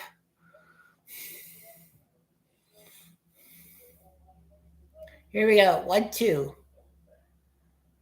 Wide again. 2-2. Yeah, so, yeah. Man, oh, man, oh, man, oh, man, oh, man. Just end this nightmare, please, and thank you. So, anyway, yeah. Pitch. There we go. Here we go. Blue Jays victory time. Yes, sir. 10-1. I didn't think it was going to be that big of a blowout. Hopefully, the Blue Jays keep the momentum going and it's not a fluke. Yes, baby. Woo. Yippee. The Jays win. Blue Jays win. The Blue Jays win. I may have pissed off the Yankee fans. That's the ball game. All right. I'm going to watch the Ohio State game. Good evening. Rats. I was going to unlock Rats. I was going to unpack a pack of cards. You can see, but I guess you can see it at the end. So Blue Jays win. The Blue Jays win. Woo! Okay, now I got to switch to ABC because that Miami versus Florida State. Yep, for the first time in 9 years, the Blue Jays have won a postseason game. Bama beat Vanderbilt. Well, that's to be expected. Bama really wanted to beat them. Okay, everyone's left. I was going to go till the 15-minute mark. truth be told, if the game had ended like 5 minutes earlier, I would have went to 7:15 and then stopped. So I'm going to unpack some cards, I suppose. I'm just going to put my stuff away and all that. Yeah, so I got to undress like off camera and just put my, yeah, I'll probably put my, where did I put my blue sweater? And all that. Well, anyway, it doesn't matter. Okay, so yeah, the card opening will happen. So yeah, so as I've been showing, I have the baseball blaster pack and all that stuff. Virginia just beat Louisville in overtime. They'll still be in the top 25. Yeah, Miami, Florida State. That's going to be one hell of a match because of the rivalry in the 1990s. Upset alert. Texas. Did they just lose to Florida? 10-7. Yeah, SEC on ESPN, because it's weird how they have a certain graphics pack for the SEC matchups, and then for the non-SEC, you get another like graphics pack. It's like Fox doesn't do it for NFL football. It's whatever happens. Preseason. Yeah, NBA preseason starts. I'm not really keen on preseason. I hate preseason and all that.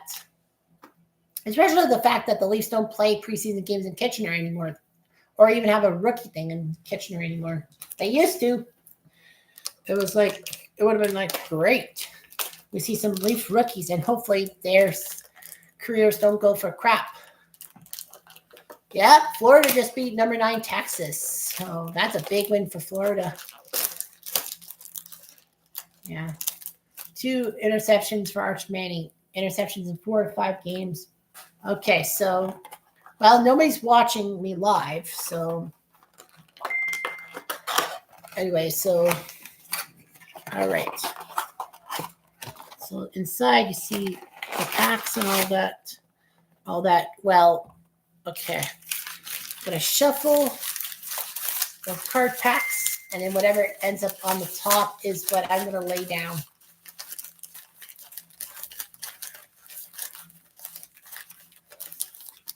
Okay, stop.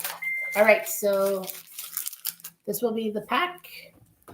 Kind of cool. It gives you the old vintage feel and all that. Contract customer support.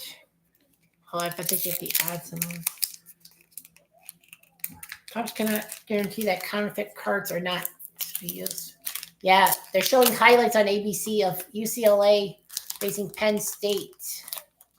And UCLA sucking terribly at 0-4, but they beat Penn State today. Like, you know, James Franklin, his job's up for grabs. I mean, when you lose to UCLA, freaking LA. All right, so cards. First card is this card. It's of Jack Leiter, number 83 in your programs, with a full autograph. It's not really a full autograph, but yeah, Jack Leiter. I believe Al and Mark, yeah, they each have a son. Yeah, Jack Leiter. So Jack Leiter played for Frisco and Round Rock. Minor league, he never got, this is, yeah, I know 2024, but basically, yeah, this, before he got into the league, into the AO with the Texas Rangers. Yeah, so Penn State, big loss there. They got 2 easy games with Northwestern and Iowa. Seemingly easy games, I should say. Ohio State and Indiana, top 10 teams, will face next. Now, UCLA, everyone thought they were going to lose every game. Nope, they beat Penn State. So, yeah, Jack Leiter. Jack was a number 2 draft pick.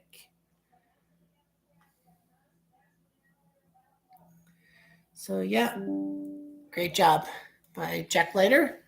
They're talking about Notre Dame. Next up is this one, Chris Morrell from the Tampa Bay Rays. Good third baseman. And see his stats and all that. So Chris Morrell with the Cubs organization, and then he got dealt to the Rays and all that. He keeps a smiling face on his glove to remind him to enjoy life. Yeah, and the trivia question is, name the first Rays player with a retired number. Well, I know that, Ray Boggs, number 12, because Tampa, I think, has only retired 1 number. Evan Longoria's number is going to definitely be retired by Tampa, or David Price, for sure. And then the Jack Leiter trivia question was, what teams tied for the most complete games in 1975? I would say the Reds. No, sorry, Captain Hook, Sparky Anderson. I would say maybe the Yankees. It says Orioles Yankees with 70. Okay, next card is this 2024 rookie pitchers 4-pack of Emmanuel De Jesus, Anthony Maldonado, Emmanuel Ramirez, and Eli Floribios. None of these guys actually made a dent. Yes, since he beat Iowa State and the fans go bonkers. Oh, yeah, Dabo Sweetie versus Bill Belichick. I forgot.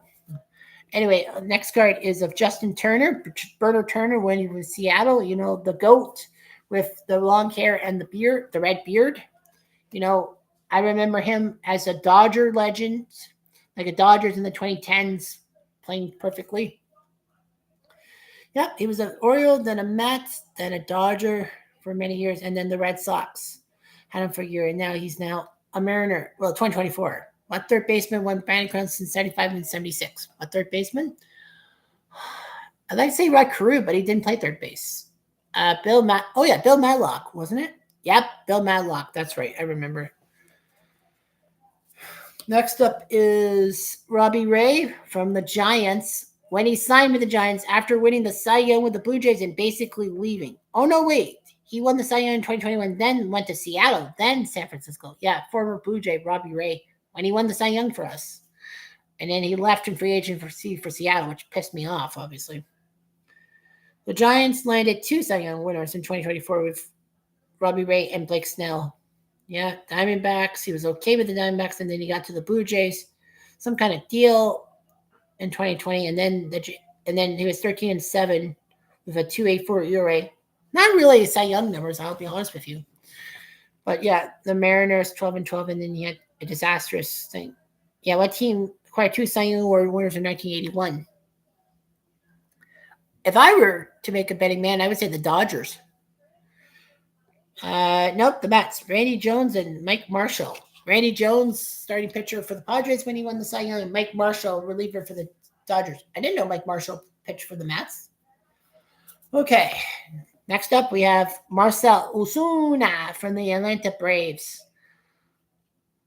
And their jerseys and all that. So yeah, Ozuna, pretty good player too with the Marlins organization, more so than not.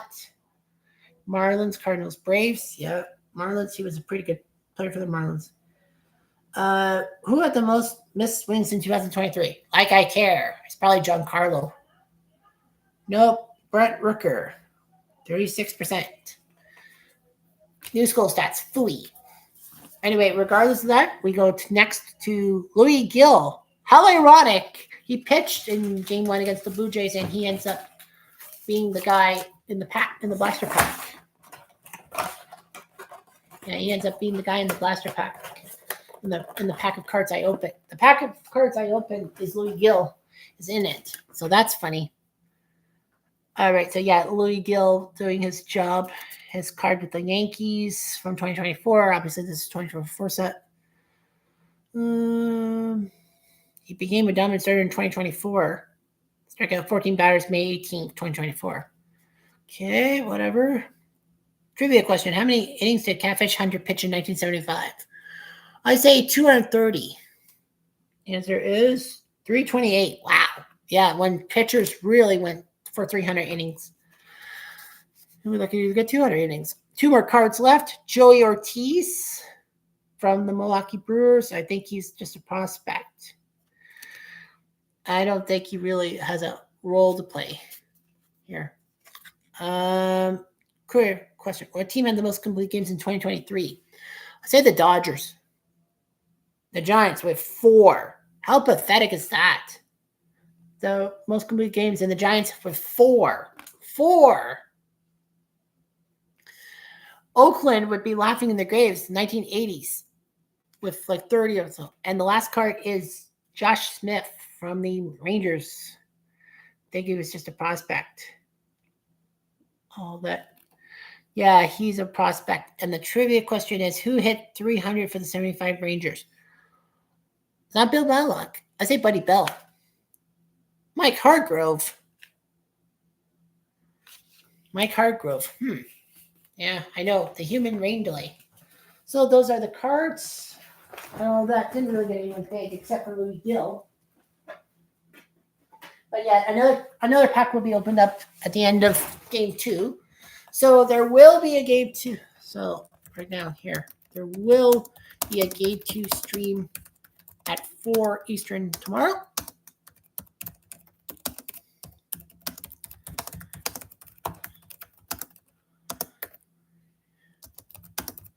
Be home in time.